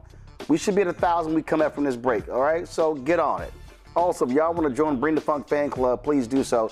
Use the Cash App. Use the Stripe QR code. You see it right here. There's a credit card as well. Checks and money order. Make it payable to Roland Martin Unfiltered, P.O. Box 57196, Washington, D.C. 2003 7-0196. PayPal is rmartinunfiltered. Venmo RM Unfiltered. Zelle Roland at RolandSMartin.com. Roland at RolandMartinUnfiltered.com. If you're listening, go to BlackStarNetwork.com for all the ways to give. Back in a moment. All right, folks, let me get personal for a second. My mom had questions about her Medicare, so she called Chapter, a Medicare advisory company, and she texted me right after saying it's a great benefit. It was easy. A real person walked her through the whole thing, and now she understands better what's going on. But it's not just her. A woman in Yonkers wrote in saying the process was so simple, the enrollment was easy, and she was so glad she called. Then there's Marilyn, 90 years old, in Florida, living on Social Security. Her premium climbed every single year north of $400 a month for coverage she could barely afford anymore. So what does she do? She called Chapter. They found her the same top-tier coverage for hundreds of dollars less. 90 years old, and finally somebody in her corner. I hear stories like that again and again from our community. The Medicare system was not built to work for you. Too much fine print, too many plans. Yet Chapter's advisors are independent and honest, the only Medicare advisors that compare every plan nationwide. They're focused on one thing, what actually works for you. If you're already in the right plan, they'll tell you. No games, and people who switched with Chapter saved an average of $1,100 a year. All it takes is 20 minutes. You talk to a real person, and it's completely free help. So call Chapter at 724-264-8281, 724-264-8281. That's Chapter. Hey, I'm Malcolm Lee, and you're watching Roland Martin Unfiltered.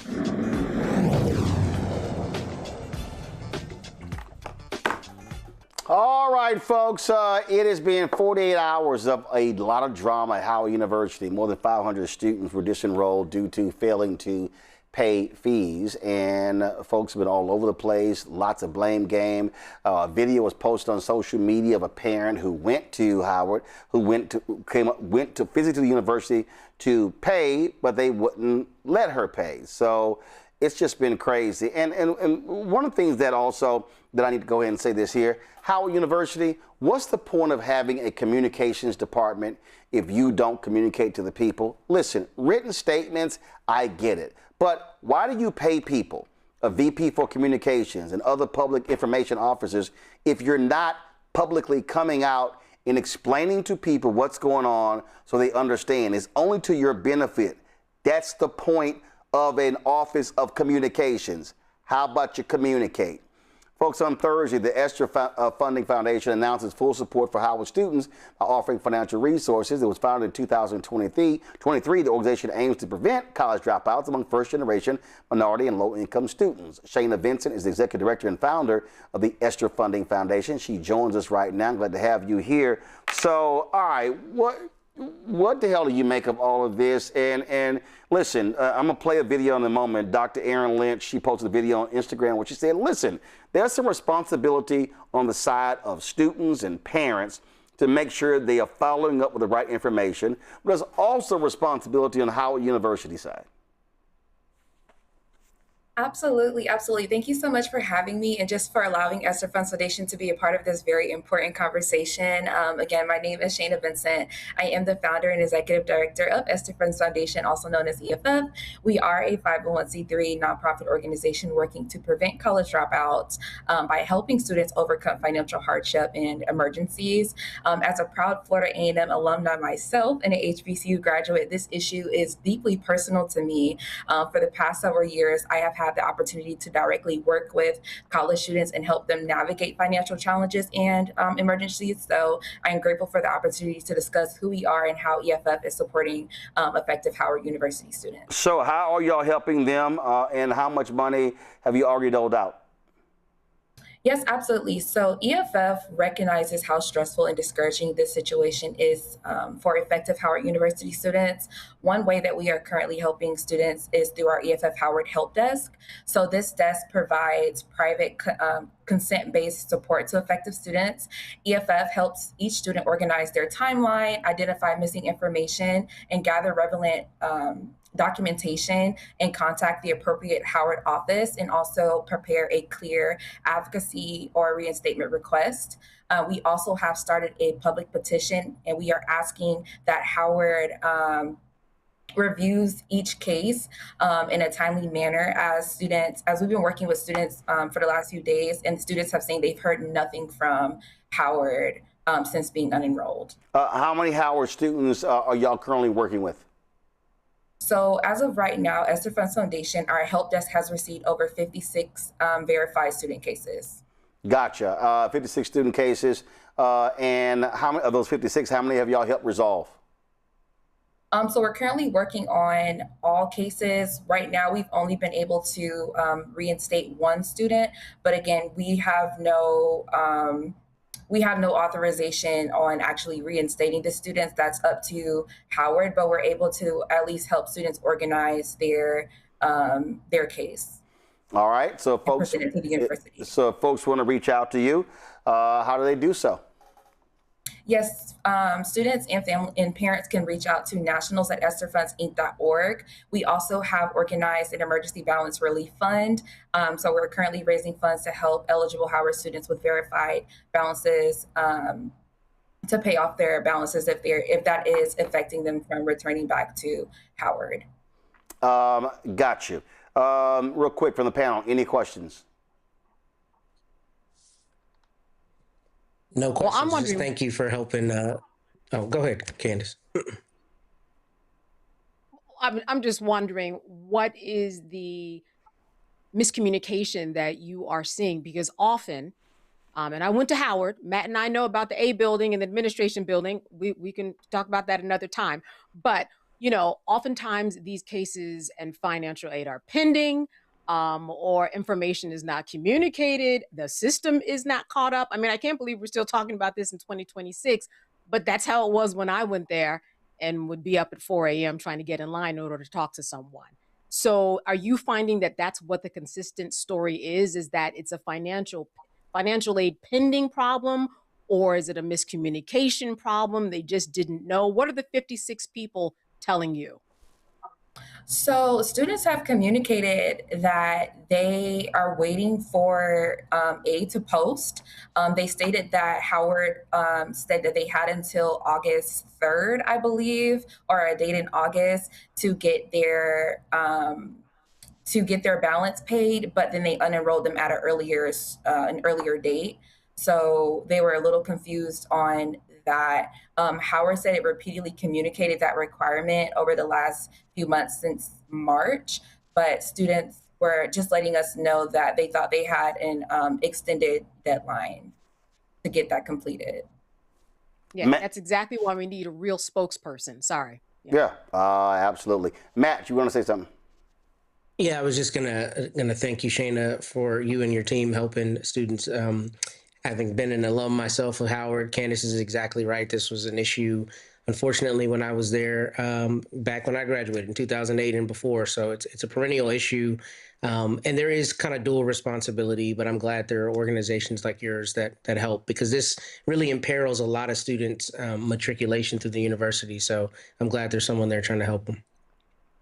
Yes, absolutely. Students can also request a donation by sending us an email, as well as we are on standby to help out with school supplies, grocery, meals, transportation, etc. All right. We sure appreciate it. Thanks a lot. Thank you so much. Folks, Dr. Erin Lynch, she, of course, is she's the president of the Quality Education for Minority Network. Often, she's a HBCU researcher. She posted this on Instagram explaining also what went on here. Check this out. My youngest I was already warning that I'm probably going to get canceled and lose some followers because of this video, but I need to speak about the Howard situation. Y'all already know I stand 10 toes down for my HBCUs, always as an advocate. I was educated by one. I worked at two. I have stepped foot on 78 of the 103 campuses. So you already know I always come from a place of love and do no harm for my HBCUs. So I'm Dr. Erin. I have a PhD in industrial organizational psychology and EDD in curriculum instruction, and I've been an educational leader for the last 20 years. So if you're coming across this video, it means the universe wants us to connect. So go ahead and follow, or you can just leave a comment, because I'd love to hear your thoughts on this conversation. Right now, everyone is really upset with Howard University. And so while we're talking about what the university should have or could have done, we also need to have the conversation about the responsibilities for students and families in the financial aid clearance process. Because the university may actually be limiting what they can say publicly to be able to protect student privacy, which I fully support, I, on the other hand, don't have that. And so I'm going to explain to us the process and how it usually works for our institutions. We know paying for school is complicated. There is a reason why people have literally built entire businesses around helping families to navigate higher education, and they know who they are. Let's step out of our feelings for a moment and actually unpack the financial clearance process using facts and standard university procedures, okay? So I've worked at 5 different colleges, and although every institution has its own policies, the basic process is usually the same. Students who receive some sort of outside scholarship are typically required to submit official documentation to the university scholarship office. That documentation is clearly identifying the student, the scholarship provider, the award amount, and when that payment is expected. The university then verifies the award and determines whether or not it is sufficient enough to reduce or to eliminate any type of upfront payment. Now notice, eliminate or reduce upfront payment. There is still an upfront payment for our institutions, because ultimately our college universities are still businesses. They still have to operate as businesses. So in some cases, a verified scholarship may be entered into a student's account as awarded but not yet paid. This allows the university some actual time to recognize that the funding is expected even though the money hasn't arrived yet. But the student's record should also include some sort of notes that document what the award is and its current status. And this is exactly what old Chicky Poo said last night on Roland Martin. We're going to cut the check like Scholarship America says and does. We'll send it to you with the college's name. You send it to them. I forward that email to the director of financial aid. They put a note in her account and they credit her the amount of the scholarship because they know the money's on the way. Timestamp written documentation is provided to the college, period. In the case of the students of Howard, if these things were actually done, there would be time-stamped proof via either the emails that they submitted or the financial aid module that they use in Access HU student portal. That means there's a record showing that they followed the steps, that they did what they were supposed to do when they were supposed to do it before the deadlines. The scholarship office typically then works with the bursar's office, completely different office. That's to make sure that any type of credits that should be reflected on the student's account are done so correctly. So even if you call a financial aid office, it's not the financial aid office that actually handles the student account. It's the bursar's office. Students should also be able to review their credits, their charges, their balances, all through their student portal. And in this instance, Howard University used to use a system called Banner. Now they use a system called Workday, and they're probably using a system called Power FAID, so Power FAID, to be able to supplement any type of thing that Workday can't handle. All of these platforms allow students and their families the access to be able to monitor all of their pending scholarships. They can create reports, they can document any type of account activity, and they make any type of adjustments to those funds as they arrive in the portal from the bursar's office. Here's the really big part that most people are actually missing, right? So even when you have a scholarship or financial aid that's expected, you still might have to do a payment plan because they need to be able to ensure that those funds are going to come through. Colleges are educational institutions. They are also businesses. They still have to do payroll. They have housing. They have utilities. They have technology. technology fees, food services, all types of other expenses. So a university cannot automatically extend an unlimited line of credit to students whose outside funding might not have arrived. So this is why students typically have to sign up for a payment plan to assure that they're going to pay the university for those services even before the scholarship actually shows up. A lot of times students and their families are encouraged to make some sort of minimum required payment. So whether that's your $100 deposit, your $300 deposit, doesn't matter. Most institutions require it. What happens is if your scholarship doesn't come through in time and you had to do the payment plan, then when that scholarship or financial aid is finally received from whoever that third party is, then overpayment is charged to your account and you get a refund. So you end up getting the money back. This is why I feel like folks need to have this conversation. This is where family accountability comes in. We get the emails from the federal government that tells us when it's time for us to go ahead and approve our students' financial aid requirements. We get the notifications from the school. And in this case, I don't know what more Howard University could have done. If you notice, their financial aid has a whole YouTube page dedicated to this process. Their Instagram has videos. Their Instagram has had sessions about what to do for financial aid. The students themselves have admitted that multiple emails have gone out. What more do we want the school to be able to do in this case? I don't understand. Ultimately, colleges are still businesses, though. This is what we have to understand. For at Howard, for example, so according to their iPads in 2024, they had $255,535,000 in tuition and revenues that was generated. Yeah, and I said only because their total expenses as an institution was $1.174 billion. And they reported only $1.245 billion in revenue, which comes from grant revenue, contributions, endowment returns, athletics, all those things. In that year, they awarded $189 million in discounts and allowances, $28.5 million of which came from their endowment returns. So when students have outstanding balances, the school then has to float that money. And if their payment plan is not in place, then that means the school has to figure out where to get that money from. And they just can't extend a line of credit like that when they have so few dollars to begin with. And you might think that $1.245 billion in revenue is a lot, but when you pull out their $1.174 billion in expenses, yeah, that only leaves about $78 million for them to operate off of. And that's not really a whole lot when you're trying to take care of students in the best way that you can. Bottom line, as they discussed on Roland, there's processes to these. And a lot of folks who are making the money off of our institutions understand these processes, and they're able to capitalize off of it for their own benefit. I would say we need to ask the hard question. We need to understand that there are two sides to this coin. And so asking the tough questions might not be comfortable, but we can't lay the blame completely at the feet of our institutions. Particularly, they sent out multiple emails. They have well-documented processes. They have a YouTube page that gives all the videos. They have an Instagram page in which they have shown that they've had multiple sessions to be able to help people to prepare for this. This is a situation in which our feelings have gotten in the way of the actual facts. And so I beg you all to dig a little deeper. And before we start doing all of this public bashing of the institution, that we remember that there are two sides to the story and two sides to this coin. My youngest child's already warned me that I'm probably going to get canceled. All right. And so, Matt, I'm going to start with you. You said you went to Howard. Why the hell couldn't Howard do this video? I mean, this is what is dumb to me. What Aaron laid out were just flat out facts in turn. Again, sending out a press release doesn't do it. I literally got more information in her 6-minute video than I've probably gotten from Howard's press releases in the almost 8 years I've had this show. Well, first, I love alma mater, so let me start with that. But in my love, I will say that, we got to be held accountable. I don't know why they're taking that communications tack. I think it's always helpful to at least get your narrative out there. I'm not a communications professional, but it's just like the conversations we've recently had about Fisk and how they've got, their issues and they're not talking about them until you had Dr. Clark on here a couple of weeks ago. So I think Howard should explain this. But I think there are a lot of things that add contour here that I'm wondering about that I think may give a fuller picture. First, in my time at Howard, I graduated in 2008, right? And I remember, if I remember correctly, the number that Howard got from Congress annually was like $260 million. I'm interested in knowing how that's changed, if it's changed. I think you've talked about it on the show, but I don't recall, number one. Number two, though, these are incoming freshmen. So I do think that there's got to be a question of what percentage of these people just didn't know the process, information wasn't disseminated. I mean, yes, there's an individual accountability part of it, but also these are people who are moving from across the country to go to the greatest university on earth, if you ask me, and there are things that are going to be lost in translation, and I don't know how much of that is personal. People were overlooking things. I will tell you, my literal story, I didn't even get a letter of acceptance from Howard until I called Howard to see if I was going to be accepted back in 2004. And I'm standing in my parents' living room, and a woman deadpan told me on the phone, "Congratulations, you've been admitted to Howard University." Sometimes universities don't get it right. They didn't even send me a letter until after that point. My point is, sometimes processes don't work the way they're supposed to work. I don't know how much of that happened in this situation.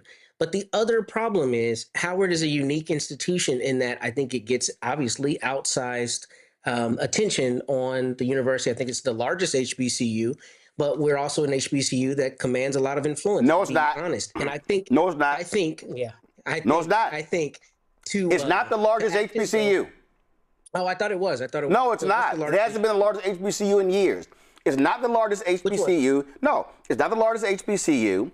The reality is Morehouse, Spelman, Florida A&M gets as much attention, has been in the headlines as Howard as well. Cool. But that really is not as important as the larger point I was going to make, is that Howard benefits greatly from its alums, from its current students, from its partnerships, from all of those things.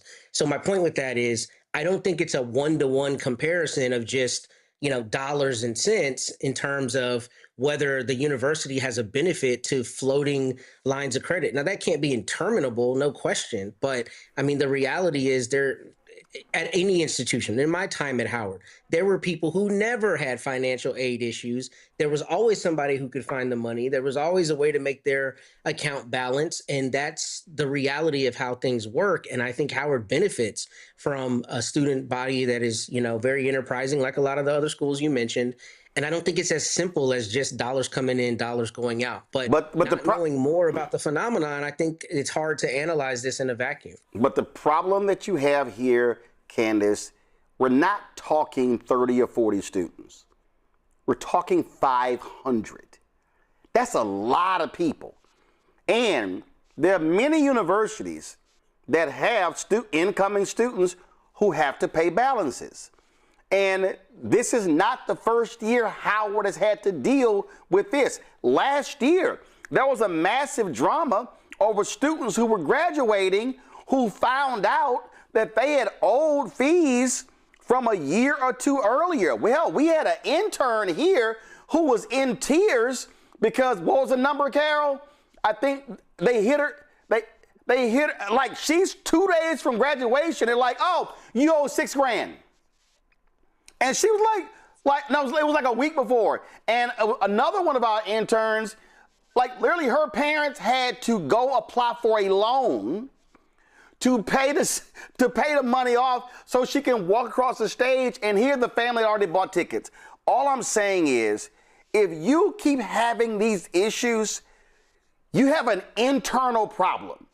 And what leadership should say is, we ain't dealing with this again. Fix the internal financial problem because it's a black eye on the institution. And it has been for decades. And Matt and I are here to tell you that firsthand. And you can hear from other people. But this is just like with the Miss Spelman pageant, where administration put out information and there was no face.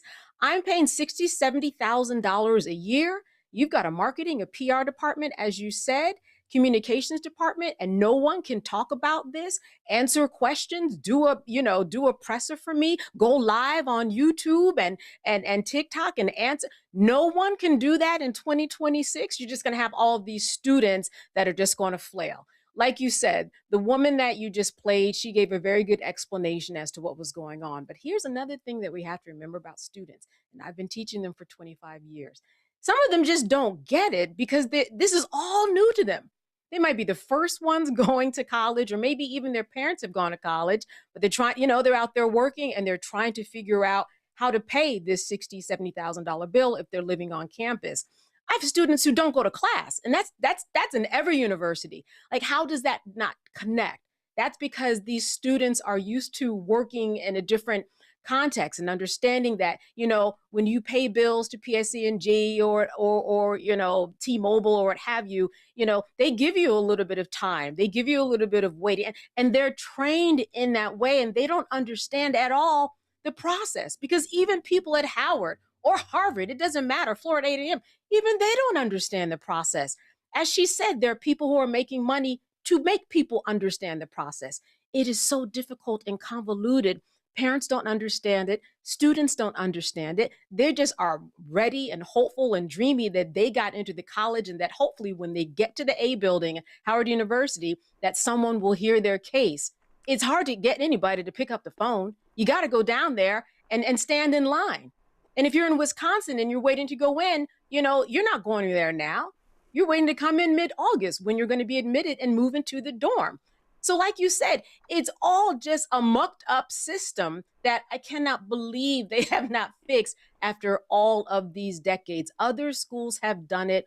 Why can't they? But there is fault in everybody's arena. Right. The key, the administration has got to, we have to see somebody on TV move their face and mouth to answer these questions so that there can be some accountability. Right, and if you stand up before the cameras and say we've had more than 500 students that were impacted, we've resolved 100 or 200 of those cases today, and we've got folks working around the clock to sort this out. Michael, that's what you do. But you also want to avoid stuff like this right here going social media of a mother showing up to the university trying to pay the fees and was turned away. Watch this.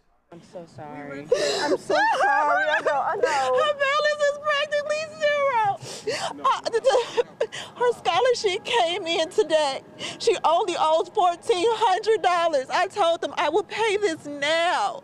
I'm Jay Lawson on the campus of Howard University because over 500 students have been unenrolled at Howard's incoming freshman class. Now, the vice president of enrollment says that basically the tuition had to be paid 50% on the account in order for the students to secure their enrollment. However, parents say that the emails have been confusing, frustration. A lot of parents have come up to the administration building offering to pay the remaining balance of what they believe is left on the accounts, and the administration is telling them that there is nothing that they can do. The vice president of enrollment also says that some cases will be reviewed on a case-by-case basis because there were a lot of external funding and scholarships that needed to be applied to accounts. But right now, a lot of the students who have been turned away, their families say that they don't know what they are going to do. Like, what's this money is the problem that can be solved. Yeah. It's not fair. I called since May trying to get in contact with somebody. They did not respond. And when they did respond, they gave me miscommunication. They can pull, they said the calls are recorded. They can pull those calls to hear what the... Again, Mike, if a parent comes there and says, I can pay the $1,400 and a scholarship is come in, you resolve the issue. Now, maybe what Howard has done is disenroll those 500 and enroll a new 500. I don't know. I'm just simply saying, from an institution standpoint, these are not the kind of videos you want publicized. Yeah, you're right. It's not. And this is when you need a crisis management team. If you have a background in communications, you understand this. This is when you need this, especially in the age of social media. You have a crisis. You have a crisis management team when you have an entire communications department. You literally are paying people to work in your communications office to communicate when things like this happen to the public and the media. In theory, yes, Roland, but where are they? It's not in theory. No, it's not in theory. They literally are being paid right now to show up to work, and somebody had to write the press release. All I'm saying is you got a lot of people. Wayne Frederick, you got a lot of people, okay, No, Matt, you like frowning. When I see a lot of people, you don't need 500. You can literally say provost, VP enrollment, head of financial affairs, bursar. You can have your chief communication officer. All I'm saying is this ain't a good look, especially all this also why it's not a good look. It's also not a good look when you are seeing record enrollment at HBCUs, and so you don't want the students who are juniors or sophomores saying, hey man, I ain't gonna consider going to Howard because, man, I'm not trying to go through that nonsense. Because some of the people who got denied were Bill Gates scholars, Jackie Robinson Foundation scholars. These ain't shade tree scholarships. Right. So I understand they have a communications department. What I'm saying is they have to do their jobs. That's why I was saying, where are they? That's what I mean. Where are they? Okay. Now I understand the deadline was July 10th. I'm not sure the date of that video of the parent you just showed. Okay. But you know, I agree with Candace also, because I remember when I was a freshman, luckily, my mother had graduated from my alma mater, Wayne State, so I had somebody to help me through the process, and my dad helped me through the process. But if you have a freshman, maybe they're the first ones in their family to go to college or graduate from college, right? Even though the university, according to the reporting, sent out notifications by email, personalized financial aid information, et cetera, things like this, if there are multiple dates, you got somebody 17, 18 years old, they could get confused by it, okay? So you got to have your crisis management team actually out there doing their job, trying to solve this. And, you know, the other thing is yeah, you're dealing with deadlines, and sometimes people get confused of, well, I have this money coming. They say I'm getting this amount from financial aid, so maybe I don't need to do the payment plan. Well, based upon the video that you showed, the previous video, and looking at the reporting, even if you have the funds coming, you still have to do a payment plan to have a certain percentage in by a certain date. So this is a mess. My heart goes out to them. But hopefully, you know, there's some solutions here. Hopefully they can salvage this, but this does not look good for Howard University. Well, this was the press release posted on their website. Their media contacts are Lydia Sermons or Carol Wilkerson. I'm saying y'all need to get in front of a camera. I can't imagine if a mother says a balance is $1,400 and a scholarship just came in today, and if she comes up there and say, I can pay the $1,400 right now because scholarship came in, how do you not resolve that so you don't have a crying mother and daughter going out to the cameras? Matt, go ahead. So I do want to speak on that. I mean, I remember when I was in school, I don't know if it happened to me. I'm sure it did, because I had to fund my education with student loans. But they used to purge people, is what it was called. And probably when you were still there as well, Candace, they would purge people, but then they would give them time to come in. Now, obviously, this is freshmen coming in, 500 people from this class, but I suspect Howard is going to say that they're going to, like she said, I think the reporter said they're going to review cases, you know, case by case. So I don't know that all 500 people are going to be barred from going to Howard. They may make other decisions to go. But I mean, even in my time there, almost 20 years ago that I graduated, they would purge people out and they had a system for people coming back in. I don't know how they've changed it since, but this is a common thing. Now, it is a problem that it's a common thing, but I suspect all of those people aren't going to be blocked out forever, because in my own time, I saw that people would get purged and they would be able to go back to the school. So I don't know what that process is going to look like. And also, I think the school may be taking time to investigate this before they jump out and give information, and then that information is false. So I agree with you. I think they should address it head on, but I can also see the benefit of trying to make sure you have good information before you disseminate things. Absolutely. And listen, you know, in 2024, you know, you had some 11,000 students at Howard University. North Carolina A&T, the largest HBCU in the country, has 13,000 students. And all I'm saying is you don't hear these stories at other large HBCUs. If I'm in administration, I'm asking, why is it just us? I got to get to the last two things. I got to show two right-wing idiots. First and foremost, Bill O'Reilly and Geraldo Rivera had a conversation regarding Donald Trump in the election. And if you want to see a completely old and decrepit hypocrite, all you got to do is listen to Bill O'Reilly. You want to see stupidity? Here you go. And the reason that I'm successful is I work my butt off, all right? And I understand how America works. I understand the folks, okay? You understand the folks too, but at a different level. I understand. The difference is that you that 77 million people who voted for Donald Trump think that the establishment media is dishonest in this country. So I stepped up and developed a product, all right, products, books, radio, television, whereby they can access somebody who isn't corrupt, me. All right, And you're that not corrupt. And I agree with you, and that's what I love about you. But let me ask you, did President Trump lose the 2020 election? Yes or no? There's no evidence that he won the election.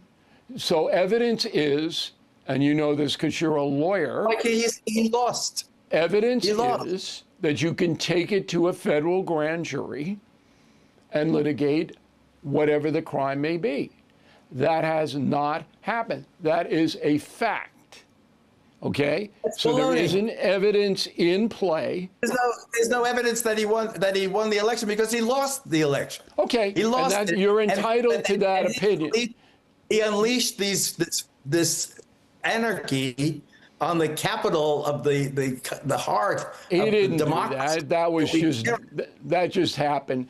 He clearly said peacefully, and if you go over the speech, you know what made liars of the Republican Party. He didn't want those people to go into that building, and he knew it was going to hurt him, and it did hurt. He wants people to lie about the election. Who won the election? It's not a lie. It's an opinion. There's a difference between a lie and an opinion, and you got to understand that difference. I'm sorry, the Crypt Keeper just said,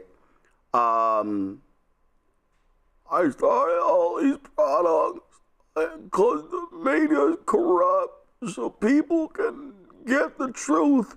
So now I'm going to lie about the election. Geraldo, that's your opinion. That's not fact. It's a fact he lost. Like, dude, you literally destroy your own argument because you're a liar. Oh, also go to my iPad. You're not corrupt, but you did pay $32 million to settle a sexual harassment lawsuit. So you are that. Candace?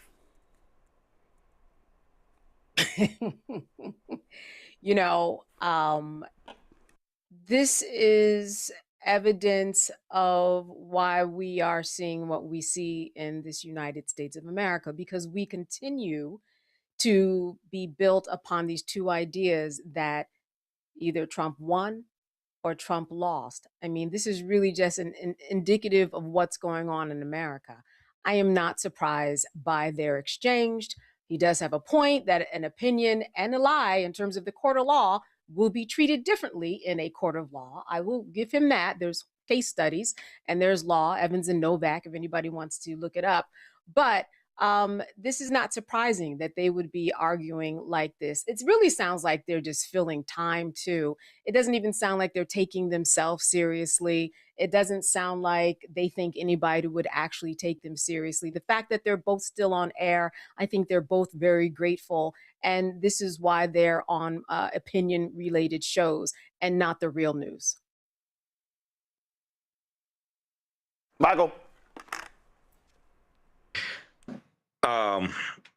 It's good to see the disgraced Bill O'Reilly. I remember when he had to settle that sexual harassment lawsuit at Fox News, and when he left Fox News with his tail between his legs. That was a good day for America. You know, these people are mentally deranged. He didn't want to come out and say that Donald Trump lost the election. So he just wants to say, well, there's no evidence that he won. No, he lost. Okay. And he doesn't. And if he came out and said he lost the election, then he would lose a lot of his followers to his podcast. All right. So, yeah, you know, these are some really sick people. They're comical in one sense, but they have millions of people that listen to them. It's a lot of stupid idiots that own guns that listen to them. Some of them stormed the U.S. Capitol, and they always like to hinge their argument on the fact that Donald Trump used the term peaceful, go peacefully. He said it one time.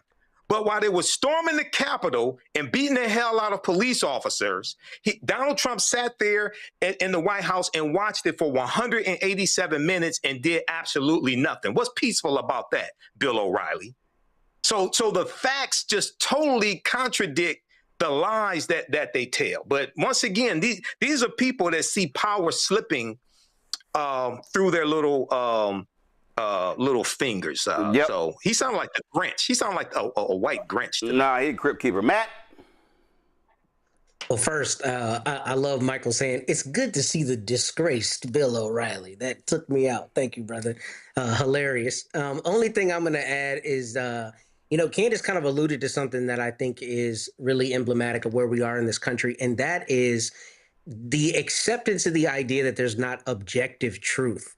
Bill O'Reilly said there's a difference between an opinion and a lie, but you can't have I guess you can have an opinion about an objective fact, but there's a question as to whether something is a fact or whether it's a lie, right?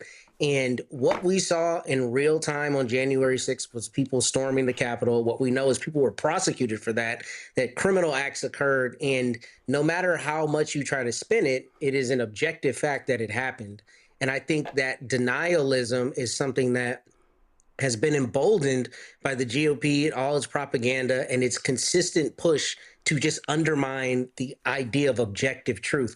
And that is the scary part of where we are in America, because people are emboldened now to say, well, I don't agree with you. I have a different opinion, when what we're actually talking about is an objective fact. That is a huge problem in our society. It's a cancer that Mr. Trump leverages and the GOP leverages. And it's precisely why there's so much misinformation, disinformation, and so many people who are just cut out of the system. So it's sad to see these old people doing this, but they also leverage that. And like Michael said, that's why they're still on TV, and that's why they're reticent to say things that undermine their base continuing to support them. No, I don't know why in the hell Chris Cuomo put Bill O'Reilly on TV, because what I'm not going to do is have it's not an objective fact that he's a sexual harasser selling that $32 million lawsuit. It's real clear about that. But what I'm not going to do is have somebody try to tell me, well, no, it's not a lie. It's an opinion. No, if you claim you won and you lost, you're lying. Speaking of crazy, demented crypt keepers, she might be 48 years old, but my God, that's a horrid 48-year-old looking woman. And that's Nancy Mace, Congresswoman from South Carolina. Now this idiot, who has no political future, who lost her race for the governor's mansion, pissed off Donald Trump badly. She can't win anything. Now she's introducing a bill, says she wants to get rid of the various caucuses in Congress. Now, of course, you have the Congressional Black Caucus, Congressional Hispanic Caucus, and the Congressional Asian Pacific American Caucus. And then, of course, you have several minority staff organizations. So she said, this is what she said: race-based caucuses are not about diversity. They are segregation sanctioned by the legislative branch of the federal government. You do not get to lecture America about inclusion while running an organization, checking skin color at the door, or advocating for Americans of one race over another. It is discrimination under the guise of diversity. Our resolution calls it what it is and shuts it down for good. Well, let's just say she got smacked around. Go to my iPad. The leaders of the Tri-Caucus said Nancy Mace rose to infamy for her cheap political stunts, and this is just the latest distraction from her failed primary and complete inability to deliver for her constituents. Members of Congress have every right to organize around shared policy priorities in the constituencies they serve. There are dozens of bipartisan congressional caucuses dedicated to ethnic communities, geographic regions, industries, veterans, faith traditions, and countless other interests. Signaling out the Congressional Tri-Caucus, which represents nearly half of all Americans, is racist and a shameless attempt to silence the voices of minorities. The Tri-Caucus does not need a lecture about what constitutes federally sanctioned segregation, least of all from a member who has repeatedly made racist and bigoted comments about minority communities over the course of her tenure in Congress. The Congressional Tri-Caucus was formed to address the needs and concerns of Asian, Black, Hispanic, Native American, and Pacific Islander American communities that are too often ignored in the halls of power. These caucuses existed long before Nancy Mace arrived in Congress and will remain long after she fades into irrelevancy. That, to me, Candace, is an excellent statement. And it is. And we know that based upon the history of these caucuses, it's not like certainly they have energy and they have influence. They don't have voting power. These are optional caucuses that people can be a part of. Either you're in it or not. And what is she going to do? Set up for other caucuses and get rid of them? There is the Caucus for Women's issue. There's a Northeast Midwest congressional coalition based upon where people live. This is just a terrible precedent. If she thought that it was going to do something that made sense, you'd have to get rid of all the caucuses.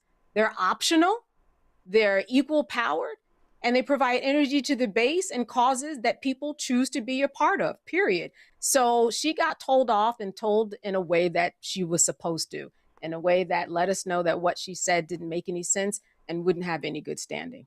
Matt, maybe she can join Lauren Boebert and start the Aggrieved White Women Caucus. It's good to see the disgraced Nancy Mace. Look, this is the problem with political pageantry is you got crazies like this who are going to continue to say crazy things. So they have a bullhorn and they have people's attention trained on them. She lost that race, like you said, and this is the kind of thing that is just stupid, especially when you're from South Carolina. How many black people are in South Carolina, right? I mean, just you couldn't be more brazen with your racism, but none of this surprises me. You're exactly right. And at the end of her time, when she determines that it's going to be the right thing for her to go Marjorie Taylor Greene's way, she's going to try to do a 180 and hope that we don't remember all the stupid and horrible things that she said. So I'm glad that they read her the way that they did, especially that last paragraph about her fading into irrelevancy. I think that was chef's kiss. It absolutely was. Michael? Yeah, I saw this statement today from Nancy Mace, and I wonder if they're going to have her back on the Breakfast Club to talk about this. She was on the Breakfast Club talking to black people, and then now she's calling for the Congressional Black Caucus to be dismantled. And, what's interesting is the Latino caucus, the Asian Pacific Islander caucus, and the Congressional Black Caucus, a lot of those members represent districts that are majority white districts. That's the other thing here. So this is just another attack on DEI. And I wonder how much support she's going to get in the House of Representatives on this. It's not likely to pass, but I wonder how much support she's going to get from people, like the crazies, the Troy Nails out of Texas, Andy Ogles and all the races. Yeah, some of the other ones as well. So, but I like the response from the Congressional Black Caucus. But once again, I expect these people to attack HBCUs. I expect them to come after the D9 also. African Americans somehow come after African American fraternities and sororities and say, they discriminated. No, you can't do that because Alpha, the first white member, was actually in Alpha before the U.S. military was desegregated in 1948. So that's not going to fly. Well, they don't know that. It's not going to stop them from trying. We said they're stupid, right, Roland? They can bring their punk asses they want to, but if just wanted them to know, and although I can't stand what he's been doing when it comes to taking over school districts in Texas, there's a certain person named Mike Morath, who happens to be the head of the Texas Education Agency. And this here is let's see here if I can just show y'all. This here's a photo of Mike Morath. He plays Alpha at SMU. So please, Nancy Mace. All these. So they don't. Every one of us got white, Latino, members. Asian members. Yes. And here's the deal. So remember I told y'all about Howard University Communications. This is probably why I can't work anywhere to be a communications officer, because if I was writing the Tri-Caucus response or the Congressional Black Caucus response, I would have sent out this video. Sorry about the inconvenience. Thank you, Jim. Thank you. Kiss my entire ass.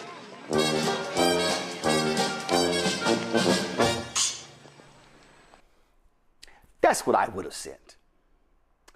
I'm just saying. All right. That is it for us. Let me thank Candace, Matt, Michael. I appreciate it. Thank you so very much. All right, y'all. That is... yes, I would totally kiss my entire ass. All right, y'all. That is it. Hey, if y'all want to support the work that we do, join our Bring the Fuck fan club. Y'all can support us, of course, via Cash App using the Stripe QR code. You see it right here. That's for credit cards as well. Checks and money order. Make it payable to Roland Martin Unfiltered. And, of course, P.O. Box 57196, Washington, D.C., 20037-0196. Then, of course, PayPal is R. Martin Unfiltered. Venmo is RM Unfiltered. Zelle, Roland at RolandSMartin.com. Roland at RolandMartinUnfiltered.com. So you can catch us there. Then, of course, we want you to download the Black Star Network app. Apple phone, Android phone, Apple TV, Android TV, Amazon Fire TV, Roku, Samsung Smart TV. Get our Black Roland Martin Unfiltered swag. And so we want you to go to shopblackstarnetwork.com, shopblackstarnetwork.com to get our swag. We certainly would appreciate if you would do that. Also, we got our America at 250 shirts with some great quotes. I think y'all would really enjoy that. Also, all of these products that you see here, these are our products, all black-owned companies, and so we want you to please support them. When you buy those products, you also are supporting this show, and so we certainly appreciate if you do that. And again, these are all black-owned companies. You know, we spend lots of time talking about our support for black-owned businesses. We created this marketplace segment because we wanted to give these black-owned companies an opportunity to share their products, an opportunity for you to buy from them. A lot of them do not have the marketing that you would expect. You know, they don't have the marketing to be able to spend lots of money. And so by doing this allows us to give them as much attention as possible. And so that's why we do this. And again, when you buy these products, when you buy from shopblackstarnetwork.com, that's what we want you to do. When you buy from them, you also are supporting this show as well. And so please support these companies. All right, folks. Don't forget, download the app Fanbase. You can follow me on Fanbase at Roland S. Martin. So I appreciate, got some great things that are going to be dropping soon. And so we want y'all to download that and support them as well. All right, y'all. This weekend, I'm going to be on the road. Sunday, I head to New Jersey. My man Wendell Haskins, he is holding his annual Original Tee Golf Classic. The original golf tee was actually created by a brother, George Grant.